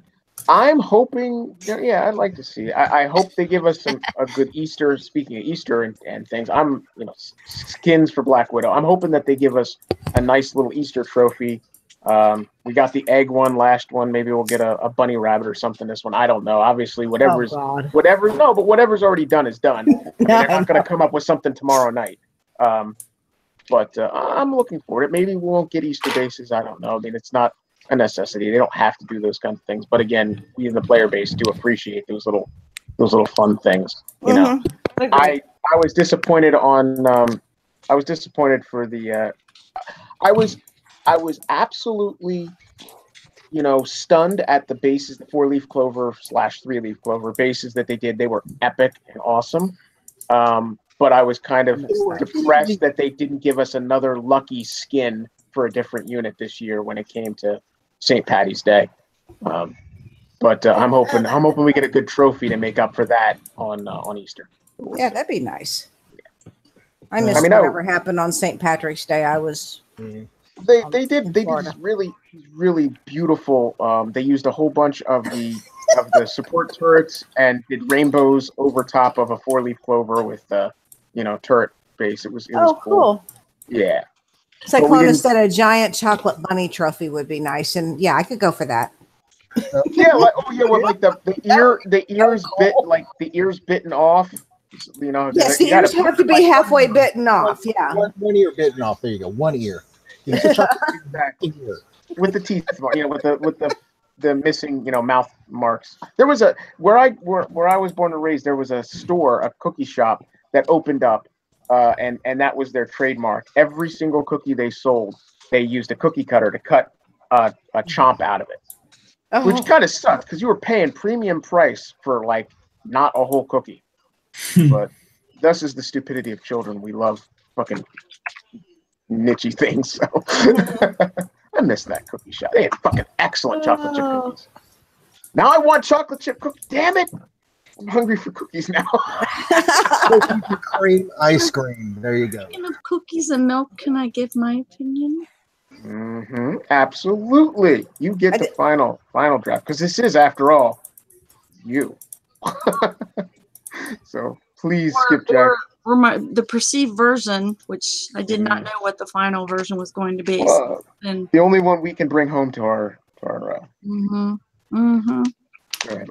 Well, I do enjoy playing with myself. Oh wait, we were talking about the unit. Yeah, we were. Let's see. Okay, so as far as the Sphinxes go, I had said that earlier in the show. The ones that we got for free, you know how that goes. A long-term player, history of the game, history of stuff that we get for free. Ever since they brought out those buildings where stuff would spawn. Kix' stuff is always tricked out. If it's not tricked out, then that scares the crap out of me, which means there's no schematic coming. So, if we're not able to take a whole base, it makes me feel good to know that there's probably going to be a schematic and it's probably going to be pretty kick-ass. What are we going to get? I don't know. I agree with Champ. We need speed. I think it's armored to the teeth. I do think it's like a Phalanx in the sky, but Phalanx do drop Spartans. So we've talked about drones. We've talked about that kind of stuff. We already have Siege Squadron that drops Ravagers. So I think kind of like a Phalanx in the sky, but without dropping stuff. I think it needs speed, and I think it needs turning. But then again, you can buy unlimited ones, so it's really going to make me rethink my air in lots and lots of ways. But I haven't actually used it. So I can't give you my total thoughts on that 100%. As far as the skipjack unit goes, I think that, like some of our other heroes, there are some heroes that are kick-ass because of the buffs they provide, even to their own units. Their own associated units, like the Breachers. There are a lot of heroes that we just use as the hero, and we don't use the associated units. Most of us do not use Audra and Purifiers together. We use Audra and Jug. So yeah, when I didn't have the Jug, I used Audra and the Purifiers, and that was all I had to get me by. And I appreciated the buff, don't get me wrong. but I don't use my purifiers anymore. You know what I use my purifiers for? To store fucking Thor when I need it. Okay. Yep. So that's the only thing I use my purifiers for right now. And that's why I won't, I have the ability to build so many because it's 50 mil a piece. That's all I use my purifiers for. So that being said, I think Skipjack has a potential. Everybody's underwhelmed about the breachers, but I have seen some information on the breachers that not everybody has been able to see. I think the breachers could be better. But I don't think, unless they do some kind of buffing or changing to the breachers, that Skipjack will be used a lot with the breachers. To me, just like it was quoted by another player, breaching means breaching through something, smashing the fuck out of something and making a hole in the wall. They don't breach shit. Okay, so not in the definition of, in my language, English dictionary. So breach means breach. And I don't mean breach like and then frickin' die though either. So they don't breach anything. So I'm hoping, watching her and using her, and I've used, I think, 3 of mine so far, tested and played around with it a little bit. It's underwhelming alone. I don't think right now she's going to be a standalone.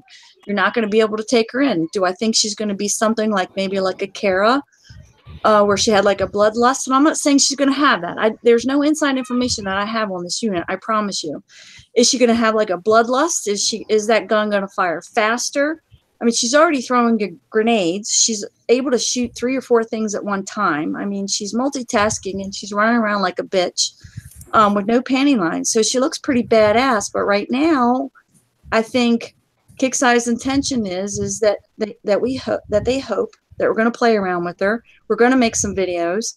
We're going to discuss it. We're going to throw that stuff on the forums. We're going to throw that stuff on YouTube. We're going to talk about it on the show even. And Kixeye's going to listen. So when the final hero comes out, and there will be a final hero, or I won't be a moderator anymore. Yes, I made that declarative statement, and I'm going to do it. When there is a final hero, they will already have our feedback because we will have tested her, used her, abused her, played with her, tickled her, flipped her upside down, bent her over, whatever it is that you're into, tribbed her. I don't care. We're going to give Kixeye everything that they need to know, good and bad, about the unit, and then they will make their judgment for there. There's always give and take, so be careful what you ask for because you just might get it. So think about it, and don't throw her under the bus yet. Just play around with her. I really think the needs some kind of initial damage reduction. So when they first get damaged, they take less damage, and that'll allow them to get into the base initially. Yeah. And I think that'll make them more breacher-esque. I mean, I was really, really surprised. I watched City's video. I watched a couple other guys' video. I was very, very much, again, because we had the free one. She got shocked. She got smacked around. I mean, obviously, you're not using It's Electric when you're getting the damn thing for free. I mean, you could have, but when I was using that one, I didn't have It's Electric on. I'm not going to waste my It's Electric time on the freebie bases. So she's running around. I love the fact that she can hit air and ground. So I love that. So I can drop her in and take out a turret that's a floaty turret if I'm out of everything else. I don't see her as I just don't see her as like a last chance thing.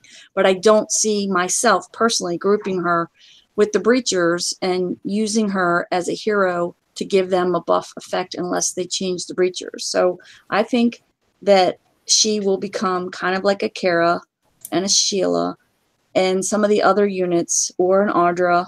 I'm just using the women. And she will be something that we use all by herself. So I was very disappointed with how much damage she took with concussion. I was very, very much disappointed with the damage she took when she was shocked. I watched a lot of those videos and I thought to myself, okay, there's got to be some adjustments there. She's got to have some kind of something to protect her when she's going and doing all the things that she's doing, because she's going to get dropped, she's going to get shocked, she's going to get concussed. So there needs to be something. I don't know if it needs to be in a schematic or if it needs to be a buff.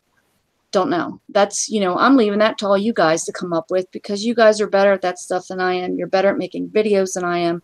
And Kixeye is going to listen. I know Wrong Thinker is going to listen. I know the team's going to listen. So we're not going to get everything, but throw some videos together, play around with it a little bit, or watch somebody else play with her. That's always fun to watch. Pop some popcorn, get 2 girls together, girl and girl. I mean, I don't know, get in a Google Hangout and have some fun. And then give some opinions and then post that stuff up on forums. Go to Discord. Send a PM to Bernie. Send a PM to Wrong Thinker. Just give some feedback because they're going to listen. We're just not going to get everything we want. So you tell them what you want and they'll take the best of everything. They'll throw some of that stuff out and they'll listen to the stuff that you think that she's weak on and they'll make some considerations and they'll make some changes. I think she's pretty, badass looking. No panty lines. Go Commando, baby. I like the hat. I didn't expect the boots. And we all know what the knee pads are for. Well, I got an idea then for the skin, for the hero skin on it. Assless chaps. Yes, I asked for assless chaps. I did. I asked for assless chaps. And there's a whole conversation that goes along with that. And I'll let Wrong Thinker explain that one when he comes on the show. But I did ask for assless chaps. I did. Well, I wanted to say that for all those that enjoyed or didn't enjoy the event, that if you're not in game and you don't have the above banner, they are doing the survey at the end of the conclusion of the event. And I'm going to post the link on our Unshackled page because it is not letting me post the link for the survey in YouTube. But I'll post it on the. I'm going to do that while you guys continue talking. And so if you have constructive feedback about the event, you're pleased with it, everything that was good about it, anything that was bad about it, your overall good, honest opinion, I'm sure would be helpful in making sure that the next events are well tuned and are fun and not bad. So I just wanted to throw that out there. Sorry to interrupt. Go ahead. Since no one's paid attention to my screen share, I'm gonna. I've been ignoring your boobies. And somebody asked if that was Far Cry 5. No, that was Lonnie, not my picture. No, Lonnie's playing PUBG. Oh, I don't know. I'm playing Far Cry 5. Oh, you're playing Far Cry? Okay, yeah, I thought you were playing PUBG. Yeah. Yeah. So, Okay. I do want needs a matching uniform, I think. Want to give a couple public service announcements in case people watching the show or they didn't see forums or you're not in forums or banned from forums or you don't have access to it, what have you. The thing that happened with the Ravishers, personally, I would like to publicly apologize for the information that I put out there. It's just the way that I think of things in game as a player, not as a moderator. I do not work for Kickside. I need to clarify that again. Do not get paid. Don't work for them. I am just a player that was asked once 6 years ago to be a moderator. My information on what happened when the plane first came out with Shadow Ops was different than what some other people had. And we figured out there was I believe there was a maintenance. I finished my Shadow Ops early because I'm on the East Coast. And I did not have the Ravishers. Just like what happened this time. I did not have them. And someone told me, and I don't know who it was, it could have been Unshackled or somebody's PM. It could have been somebody on the War Commander team.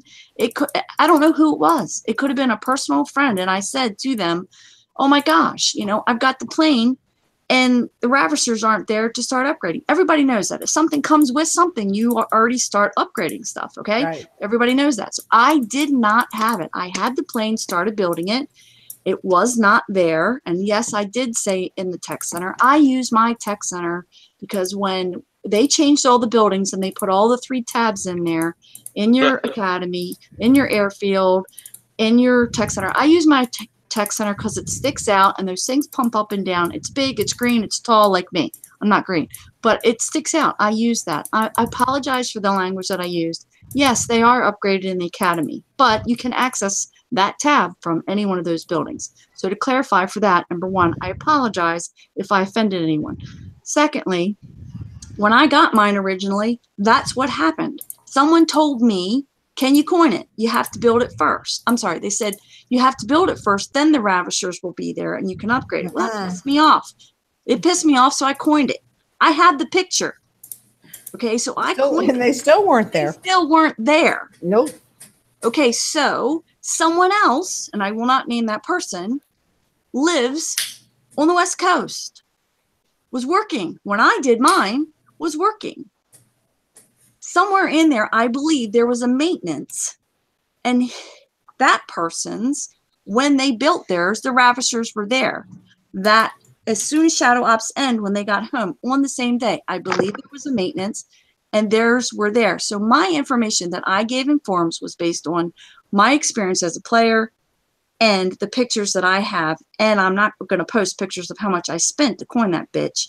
I'm just saying my Ravishers weren't there, and then they weren't there after I coined it. So yes, I was a PO'd person, a player, not a moderator, a person.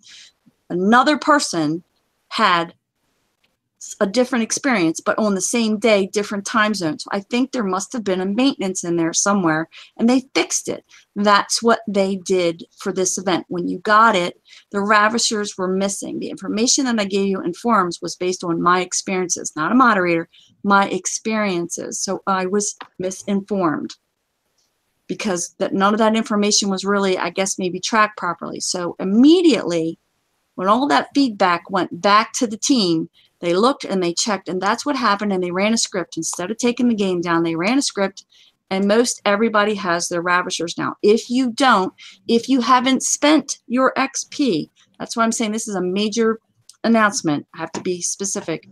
If you haven't spent your XP yet and they use it or lose it, and you do get that built and your Ravishers do not appear, and I will say the right word, in the Academy or the Academy tab, if they don't appear, please post on the thread. You can't miss it. It's like 4 pages long. Please post on the thread or PM me, Dawa, Cybertoad, or Troy directly, and we will get that information to the team. If you have access to send a ticket, please send one. But understand, because of that issue, the tickets are behind probably almost a whole day and a half. Most everybody has been fixed. They had to run a second script. I say this evening. It was this evening my time. Obviously, it was afternoon time, Kickside time. They had to run a second script. So they may end up having to do it again or help people individually. If you don't qualify for support, don't send a ticket. Get with me or one of the other mods or post on that thread. You can't miss that thread. It's right there in the middle of forums. So we can't pin it because we got too much other stuff pinned there now. So get with somebody, but check and make sure that your Ravishers are there when you get the unit. As soon as you get it and then you unlock it, your Ravishers should be in your Academy to be upgraded. If they're not, send that information to somebody right away so somebody can get you fixed. Yep. And if you check, and also just to go back on Billy, and I think on the Unshackled tape, but I know for sure if you're on City's page, Skip posted a link there to that very ticket that's out there, that very post. So you can also go out there and get the link there or make a comment on there. And if I see it, because I watch these pages all the time, if I see it, I'll tag her. Nope.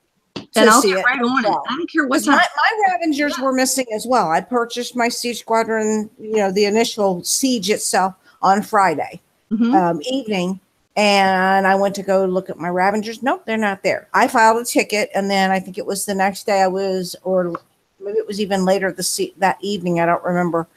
But I was in a hangout with some people, and Daba had mentioned that there was an issue, and they were gathering IDs and everything for that. And I think it was Sunday before I finally got an email that mine were there. So it took them a couple of days, a day and a half or so to get that. Yeah, and there's, like I said, and then the Bernie did post again that they had to run the script again today. I can't tell you the exact time. I mean, I guess I could pull it up, but I'm in forums right now answering 2 other questions. So, yeah, I mean, they had to run the script again, and I think the reason why they did was because the people hadn't gotten it. I don't know what that's. I'm speculating. All I'm just saying is that, so I'm trying to be proactive now. If you watch the show or if you're going to be watching the show later, and you have not spent your XP, and you go ahead and you unlock it and your Ravishers aren't there, go to the YouTube page, go to City's page, or grab one of us. Any one of us here on the panel can get to me, Lady Warrior. They will get the information, and we will get that to the team. If you want to send a ticket, send a ticket. Just so it's documented. Go ahead and send a ticket, but still send us a PM. I mean, I don't have a problem with that either, but send a ticket if you want to. Please don't coin it, because that's not going to fix it. Right. Yeah, don't do that. Yeah. Don't coin it unless you really just don't want to wait for it. I cannot remember who told me when that Shadow Op phase ended, told me, said, well, you have to build the plane first. And I'm not waiting. Screw this. And I did. And they still weren't there. I was not happy. Yeah. That was a lot of coin. I'm not going to say how much, but I have the picture. Yeah, it was a lot. It was a lot. All right. Well, with all that being said, yeah, without any new content release or bug fixes and changes and the usual rigmarole, this is still longer than I expected the show to run. So, Yeah. and I want to say I thank you all for appearing, full panel. I thank Daba out there in YouTube land. He can't get in. So again, I thank all of you for appearing to keep the wild eye at bay. Yeah, Daba's actually, yeah, I mean, and actually, I have to give props. I mean, he's not on here, but I'm going to say it. But I would love for him to be able to be on tomorrow, and I won't be, so he can get in if need be. But he's got his ride back, by the way. So he's been rocking Discord and forums like a crazy man. That bless his heart. I mean, the freaking ride back and then having to walk almost an hour home, and Mother Nature's on vacation. And I don't know, the Ruby bitch is taking her place or something. I don't know. So, I mean, he gets in, he eats, and then he passes out and has to go to sleep because he has to turn around and get up in the morning and do it all over again. So he finally got his car back. He's been rocking Discord today. He's been rocking forums today. He's on the ball. So, he's ready to rock and roll. And I'm just excited for everything that in game that's coming. And if you guys need anything or you're not getting what you want or you're dissatisfied, I don't think we've ever had this kind of level of communication in a very, very, very long time, if ever, in the history of this game. Maybe I'm wrong. I don't know. No, you're very right. And not only is it's been a quality level of communication between the team and the players, but it's been a more constant one. We've had hiccups where things, just overwhelming the team and they have to do work and they couldn't quite get. I mean, Wrong Thinker missed out on a Wrong Thinker Things post, but I'm sure he has one coming up soon that he's been working on.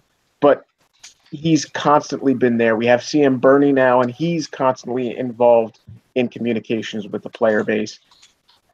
Years ago, we would just have epic swatches of time, months of just nothing.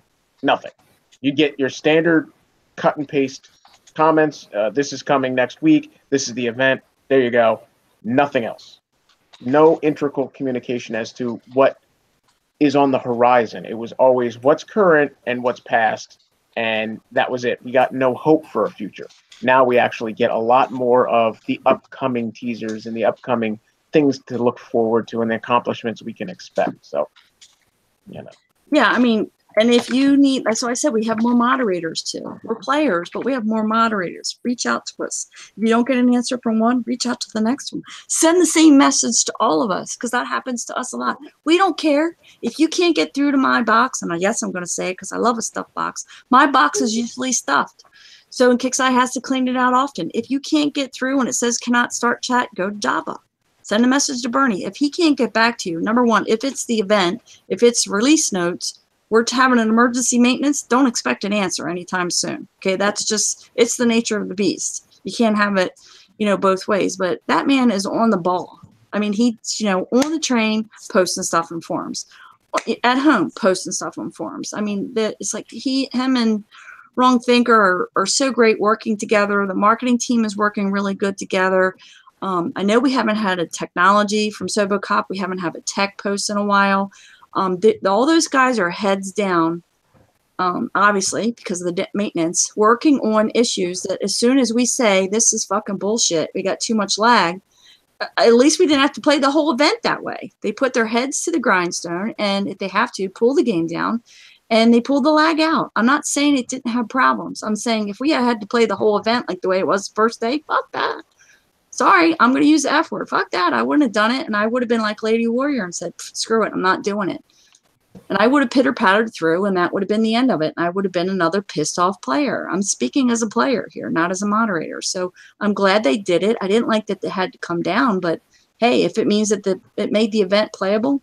But if you're having specific problems, get with one of us. If you don't know how to clean your DNS, get with one of us. If you don't know how to run a trace route, get with one of us. Heck, fixed 40 people that were stuck after the maintenance just by doing a trace route And then all I did was have them unplug their modem and their router, flush their DNS. They were unstuck and they could play the event.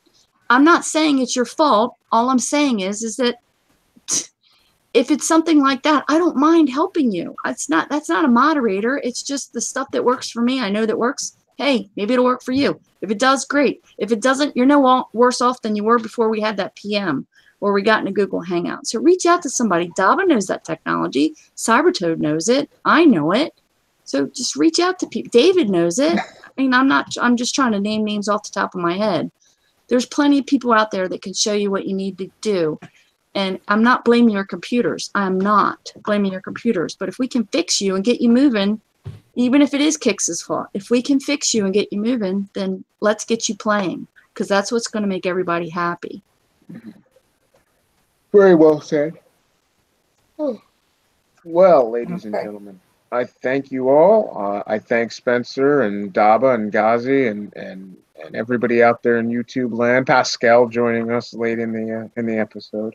Not exactly liking Lonnie sharing a different game, but fuck it, I don't care. At least we're watching somebody play a video game. Am I actually sharing on YouTube? No.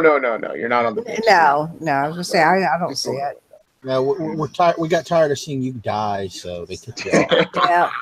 So Spencer and Cyclonus and all, I'm glad y'all achieved what you wanted to achieve. With that said, Can I just take one more small risk? Sure, go say what you want to say. The tentative release notes. You don't do anything. No. I'm just saying that just to remind everybody, even if you can't catch the live version, I've seen the tentative ones. If you can catch the live version, you're not going to want to miss the release notes. That's all. All right. Good. Okay. Good to know. All righty. With that said, final shout outs, goodbyes, hellos, whatever the fuck you want to say, recipes. I don't care. Our lovely Ghost, would you please?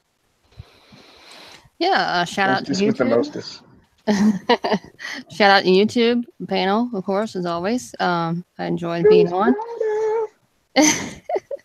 I'm really looking forward to maybe seeing that Slipjack skimpy outfit later. You want to see Skipjack in a slip? Yeah. No, we want to see her in something else. A bustier. Yeah. Okay, let's put a design contest out there. Yeah. Oh, I'll throw it out there. That's gonna be my shot. Let's put a design contest out there. Let's see who can come up with the best kind of design, and we'll pitch that to the team, and then we'll get a over. No. My birthday's already gone by. There's always next year. Oh no! We're not going to wait till next year. I was trying to get a Valentine skin for the Ravishers, and that didn't turn out. But I was hoping for something. And be prepared on Sunday in case I don't get a chance to get on tomorrow's show. Please be prepared on Sunday. Everybody knows that Sunday is. I hope everybody knows Sunday is Easter, but it is also April Fool's. So please be prepared. Don't freak the fuck out. Don't fill the forums with hate shit. It's April Fool's Day, guys. Have a sense of humor. Okay, that's all I got to say about that. But yeah. So how many posts are going to list Kixeye was sold, Kixeye shutting down, Kixeye? Oh my gosh, when they put the American flag on the go-go bar, the outrage because they had an American flag on the go-go bar that one year. Good Lord, please, okay? It's an American company. They want to put a flag there. There's a pink flamingo and there's strippers inside. Good God Almighty, relax. I thought it was funny. You do realize that's the one thing that I actually am sour about. I hate pink flamingos. I'm from Baltimore, and I don't like pink flamingos. Okay, anybody that's been in Baltimore will understand that question. I did say Baltimore with a D, so that's what I'm saying. I don't like pink flamingos. But is it still a flamingo, or did they change it over to a woman? I thought they changed it to a neon lady by now. I think it's still pink flamingo. I thought it was going to have more bells and whistles when it was maxed out, and it's not. I wanted flashing lights and I don't know, like a peep show or something for like 2 seconds, something, just something. Kind of looks like a goat to me. There you go. Everything looks like a goat to me, bro. Oh my goodness. I'm sorry to interrupt, Brandy. You're fine. All right, Champ, your shout outs, please, if you're there. I'm here. I'll make this quick. Shout out to you guys on the panel. Thanks for having me. I appreciate it. Shout out to you guys on YouTube. And everybody had good input for the event and what's coming up and how to use your units. I appreciate the input. Shout out to the U.S. government and taxes. Because I have to do my taxes. Fuck you. Big middle finger to them. What else? Oh, yeah. There's a player in our sector, initials TS. I'll let you guys figure that one out. It stands for too stupid. That motherfucker. All right? That's my shout out. He needs to focus, bro. Yeah. Fuck off because you're stupid. Nice. Focus. David, my good sir, and the greatest art department manager War Commander Unshackled has ever had. As long as you don't do the art, we'll be okay.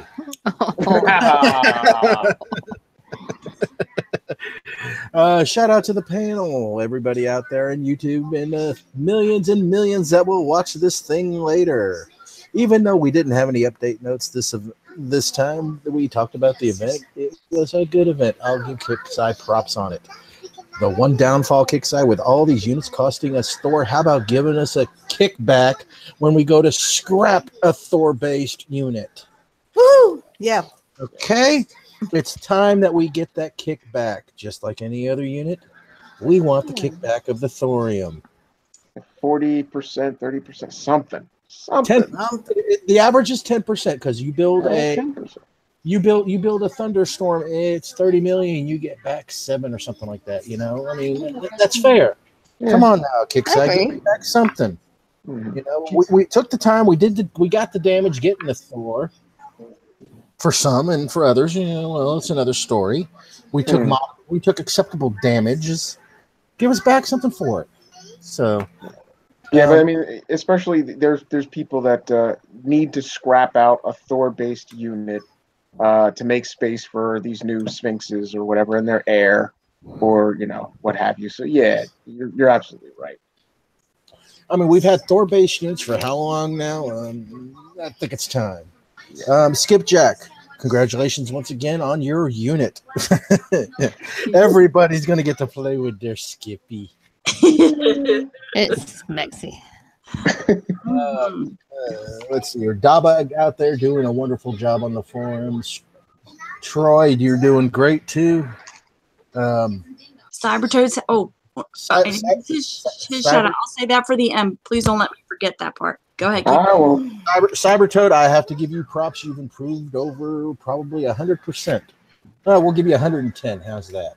He had my back for the haters for the new unit. So I'm just letting you all know he had my back like 110%.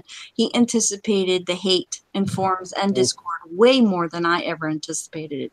So yeah, he had my back, and I can't thank him enough for that. But go ahead. Sorry. And for all the haters out there for the trophy, Illuminati. All right, Destry. For all the lovely goats out there, they want to hear your sultry voice. Hear me. When he talks to goats, the goats give extra creamy milk. Yes, they do. Extra sweet. All right, there you go. Only the males. Bullshit. I don't go after the males. I go after the males. Anyway, to the panel, YouTube, obviously. I really got to give a shout out to Kixeye. Not for the event, not really. Well, I guess kind of for the game. If it wasn't for this damn game, I wouldn't have met some very awesome people that has helped me through some iffy times here. You guys for doing the show. I mean, our group, well, I mean, it just rocks. I want to thank Kixeye for all that. I mean, you know, I've heard people say, you know, Kixeye sucks and all that shit. But if it wasn't for Kixeye, we wouldn't be here. So there you go. Thank you. Awesome. Fa, while you're not too busy rolling your boat over. It ain't working too well. You play that about as well as you play War Commander things. I'm telling you. Hit it with a bigger stick. Bring in your Omega Jug. All right. Any shout outs or last words, my good man? Shout out to everybody on the panel. Shout out to everybody just keeps giving me support and kicking ass. Nice. Kicking ass, counting names. Taking names. Shout out to my Omega Sea Squadron because it's a badass. There you go. See, you start thinking about the Omega Siege and that jet ski flipped right over. Where you go? What it's all about. I'll wreck it though. Mr. That's half the fun. Mr. Ronak and the great Fear the Peel. Any shout outs, last words? Fucking spiders and fucking shooting stupid trophy shit. That's all I got to say. Oh dear. You know, of all the events that we've ever gone through, I thought that this would be the one event that you wouldn't have anything bad to say, because as everybody knows, in Australia, every fucking thing, mostly the 900 varieties of spiders, all try to fucking kill you. This should have been like a out the park home run for you. It felt like home. No, but like, the fucking spiders were so fucking annoying. They would always, every time you know, if you end attack and you'd have to kill them all over again. It was like, fuck off, especially in the 80s. Yeah, that was pretty harsh. Yeah, and then it was like cream of the crop. Add one more onto it and fucking add all these fucking trophies in there that just shoot random fucking shit and kill you shit. I was not prepared for different varieties of trophies. I originally came into the day one thinking there was one style of trophy, it fired at you okay. I did not realize until Great Slim Shady pointed out that there were basically two varieties that shot different ways. Like one was hitting, and Daba, one was hitting ground and one was hitting the air. So, you know, without their input, I never would have known. I would have been taking even more damage. I just want to put this out there that technically spiders have 8 legs, and they're called arachnophobias, and so I just want to put that out there. Yes, arachnids. Yes. Remember, 8 legs and not 6, right? And a camel spider is not actually a spider. It's not a camel either. It's not a camel either. Yes. But many men who toured overseas had to fucking deal with them fucking things. Do they have camel toes? Let me tell you something. You don't want to wait. If you go online and you search out photos of a camel spider from the tours, you don't want to wake up with one of them in your tent. You do not. Just a quick thing on the spiders. There were some silly questions out there about whether or not we'd get these units, these spiders. Probably not, you know, and whether or not they'd be infantry if we got them. No. Well, we did get the Widowmaker, but if you do recall, you have to build that in your war. What was it? The war factory. So that would make it a ground unit, not an infantry unit. So not sure. Unless they tried to pull on the bodies in this lake. unless they tried to rehash these units as a drone, then maybe they might be functionally put in the same aspect as detonators, but it's doubtful. I don't think we're ever going to see it, but you're right. Anyway, it's beer time for me. Good night. Fuck you all. Good night, Chance. All right. Lady Warrior, lovely Lady Warrior. Okay, well, I'm going to start out actually first giving a shout out on behalf of Daba. He asked nicely if somebody would do that for him. So his shout out is to all the people in the forums, the players specifically, that helped other players with issues. And kudos to the person who made the guide that was for the event. I don't know exactly what that was, but there you go, Daba. I did that for you. My shout out, of course, goes out to the panel, everybody out there in YouTube land. We greatly appreciate you all hanging with us every week. Sometimes we have a lot to talk about. Sometimes we don't. Sometimes we're serious. Sometimes we're silly as hell. This is one of those nights where we've been pretty damn silly, but we're family and we're here for you guys and try to do the best we can to make this game as fun as we can. You know, fortunately, Kix listens. Sometimes they don't listen to everything, but we try.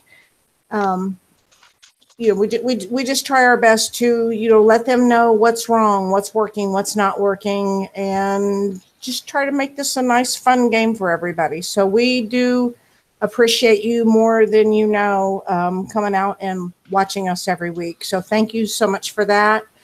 Shout out to Sector where I'm staying, and I won't say it because, yeah, I've already been bubbled today. So, yeah, that's okay. I won't say who it is because he's funny. He's one of those hit and run sissy boys. So it's all good. But anyway, it's fine. But anyway, thank you so much again, everyone, for having us around and listening to us. And thanks to everybody that will listen to us later.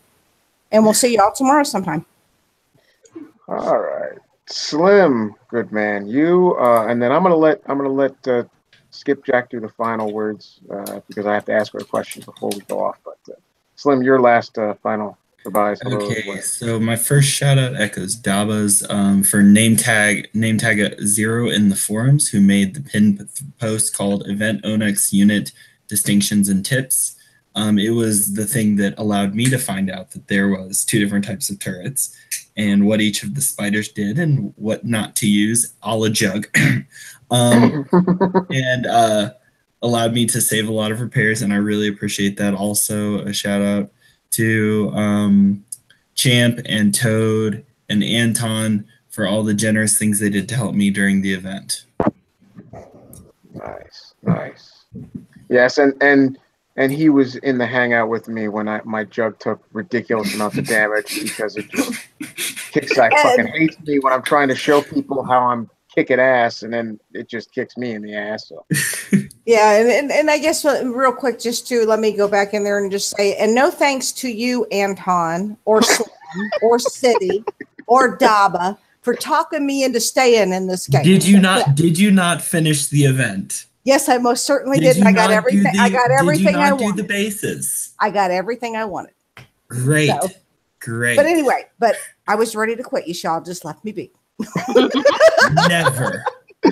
Never. I'm kidding.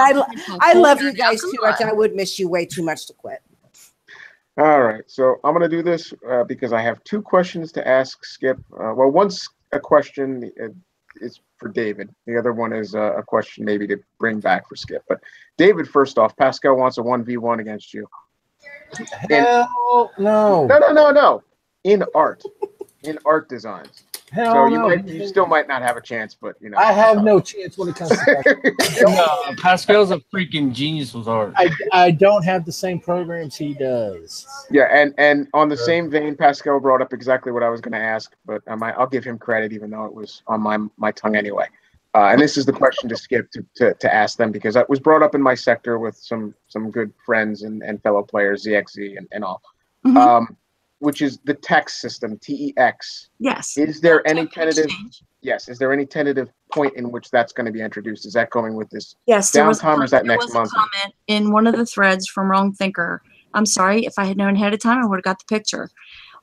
They're hoping for some time in April. Okay. Thank you. So hopefully I will try to find the comment. Again, if you go to Wrong Thinker's profile and you click on, it was a comment, not an official post. If you go to Wrong Thinker's profile, then click on, you like anybody else, look at replies, you can scan where he's actually replied to. And I believe it was part of the CC13, like Wrong Thinker Thinks discussion, or the CC13 release notes discussion thread, and he replied to multiple people and one comment, different ones, and it's a comment right in the middle, so it's really hard for me to show you that he said it, but it is in there.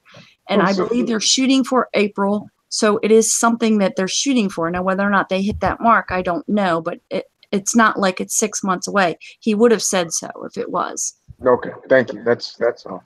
So my shout outs are real quick, and then I'll let you have the final floor. Oh, and it was. I'm sorry. It was part of the one where he said it's not going to be 1-to-1, but we're thinking something around maybe 1. Yes, but he said that's not been finalized yet. So again, it was all part of that one comment, but on that same thread. Okay, sorry. Go ahead. All right. Okay, fuck you. My shout outs are simple. I want to shout out to Lonnie for joining us. on that vein, I want to put a big special shout out to Anton and his laps for Lonnie. That was something amazing. Yeah, he's the man, and I wish him the best of luck in his races for his motorcycle. To all those out on YouTube and on the page at on Facebook that support Lonnie, my heart goes out to everybody who shows compassion and that family loyalty, because we are family here. We've lost a lot of players in the last year. We've lost a lot of players in the last several years of this game. I don't want us to lose any more without us fighting as a family. And every little bit always helps with bills, medication, doctor's visits, everything. So when you can support in a little way, thought, prayer, words of encouragement, sitting down, playing a game with the man, whatever you do to show your family spirit, that is one of very few things that earns my respect. Not that you guys out there really give a flying fuck whether I respect you or not, but just saying it's something to keep in your own minds that there's greater good in all of us, and that's one way to show and give back, to the world. So I appreciate all the viewers that come and watch us on these weekly things. We're going to have a show tomorrow. I'll just reiterate real quick, because we don't know exactly when Kixeye will bring the game down. I am waiting for that moment. When that happens, the episode will be the YouTube link will be posted, and then subsequently when the game comes up, we'll go live with as many people who are willing to join me. It's going to be boring. Hopefully Lady Warrior can appear. I'm assuming it's going to be a mid-afternoon show, and I'm assuming 99% of the people are going to be at work doing their daily job. So I'm not expecting to have anybody. I hope you won't get bored if it's just me reading over forums. Well, just PM me. I might come on. You're more than welcome, love. I won't leave you all alone, Venom. I'll figure out some way. Figure it out. if you need be to have the link for the cell phone communication, I'm happy to PM it to you. But I like to have people. The way I try to host these with everybody, and the way I hope all of you enjoy. It's not about the hard line, just reading the post and stating a single opinion. It's about having a discussion and a debate from everybody's point of view. Exactly. So that's where I'm different than the majority of the other episodes. So I hope that people enjoy that. If you don't, fucking tell me and I'll stop. Because quite frankly, no, you won't. Yeah, I will. I mean, I'll certainly change my way of running things, and I know I'm boring. I don't like my voice. Fuck off, David. But don't like your voice, Mr. Lionel Richie. Yeah, I'm sorry. I am not Lionel. So I appreciate all those that come on and watch the shows and who will come and view this episode and repeat. Like, subscribe, and share this with all of your fellow War Commander players and fellow gamers. If you really want to torture some asshole who beat you at PUBG or another game, trick them into playing War Commander and watch them suffer. It's a good underhanded revenge thing. So tell them about our episodes. Share these YouTube shows with them. Get them involved in War Commander. Maybe they'll join War Commander, and then you can laugh at their ass when they're a level 25, begging for everything and saying, "How the fuck do I get an Omega Titan and an Omega Sandstorm? And what is this thing called the War Rig? And why don't I have any of this shit?" And you can just laugh and say, "That's what you get, fucker, for besting me at fucking Doom or whatever." Shut up already! So there's that, and with that, I just appreciate all that like and subscribe, and to Shadow Killer for putting on these shows, and to our lovely Skipjack, both in game and in reality. The floor is yours. Meow. Wow. Okay. Shout outs to, I know it sounds like it's cliched, but shout out to my dear friend, family member, brother from a different mother, Anthony Cugio, Shadow Killer. I do expect that man to come back to the game so he can play with his own Skipjack. For no other reason but just to play with the unit. May even be able to get Jano to come back and play with Skipjack. Would that be awesome? We could have a legend show. Want to shout out to him and creating this awesome community and panel and a place to have a forum to talk about everything, agree to disagree, bitch, moan, complain, come up with interesting information. Want to shout out to my team, and I'm just going to leave it at that because I prefer not to name names. Want to shout out to the sector that I'm in. Would definitely like to re-shout out again to Sector 27 for having me. Hey, and the ragtag group that I'm in for Warpath. I'd like to specifically shout out to, and Lonnie knows this, to the guys who tried to help me and I wouldn't accept it. So I had to be stubborn and do it the hard way and learn it myself because I learn better that way, but that's just how I learn. Shout out to Destry, my buddy, my pal, my favorite goat. And to his family. And for Destry and Chad and Scooby and Lonnie and a bunch of other players who reminded me in the last several weeks.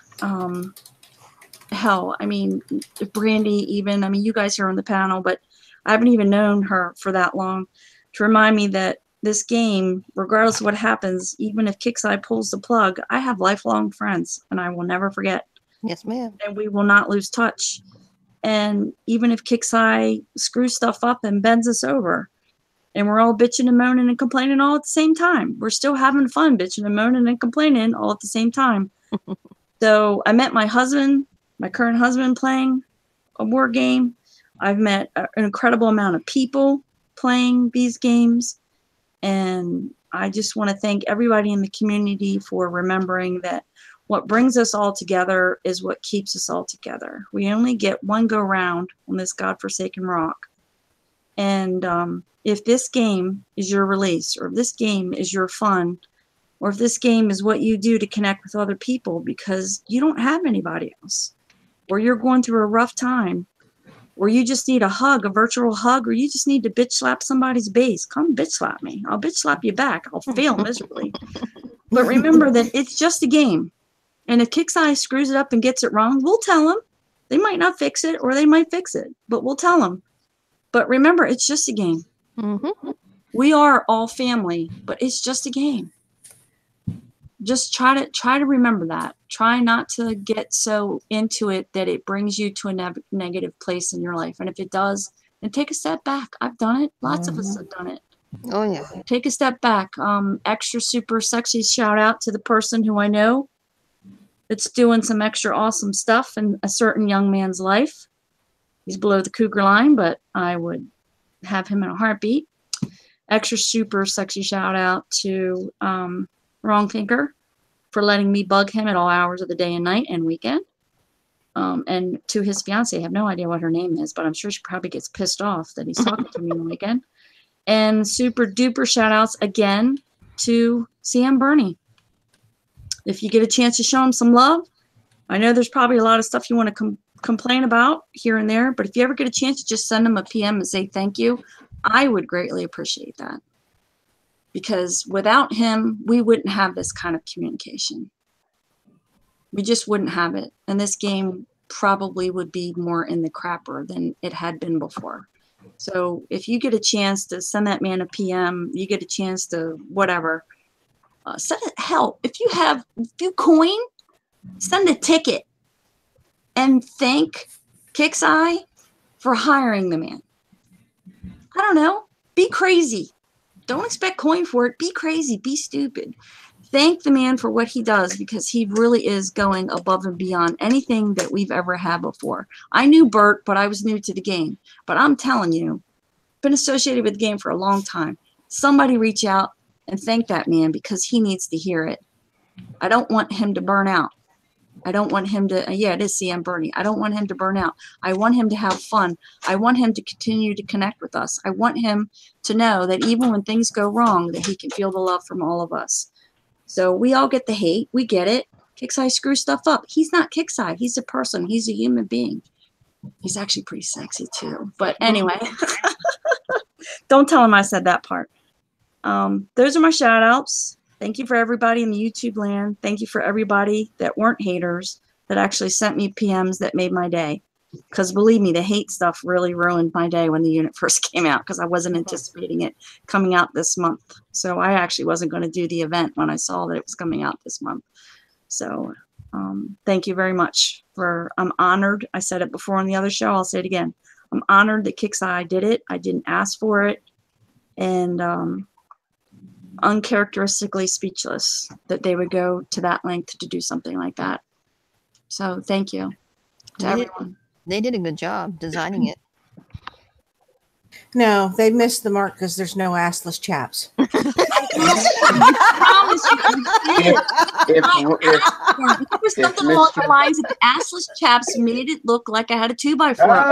If Mr. Wrong Thinker would grace us with his presence, he could give us an internal observation as to why it was not or possible. maybe they will figure out a way to bring those assless chaps. Because I'm telling you, darling, when you were down on vacation and I saw that video of those bikes, I was imagining you in nothing but your assless chaps. So I'm just saying, you have my motor running. So all I'm saying, it'll be a skin. Who knows? But all I asked for it. I promise you, I did. I asked for it right when I saw the original pictures, but had no idea it was coming out this month. And I guess I got the Laura Croft Tomb Raider thing instead on my thighs.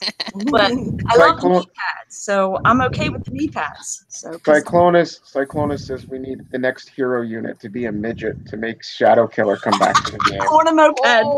On a moped. That way I can also talk about midget porn and shit. Are you guys still live? Oh yeah, yes, we are live. For another maybe minute or two. Yeah, we won't be. What the fuck, man?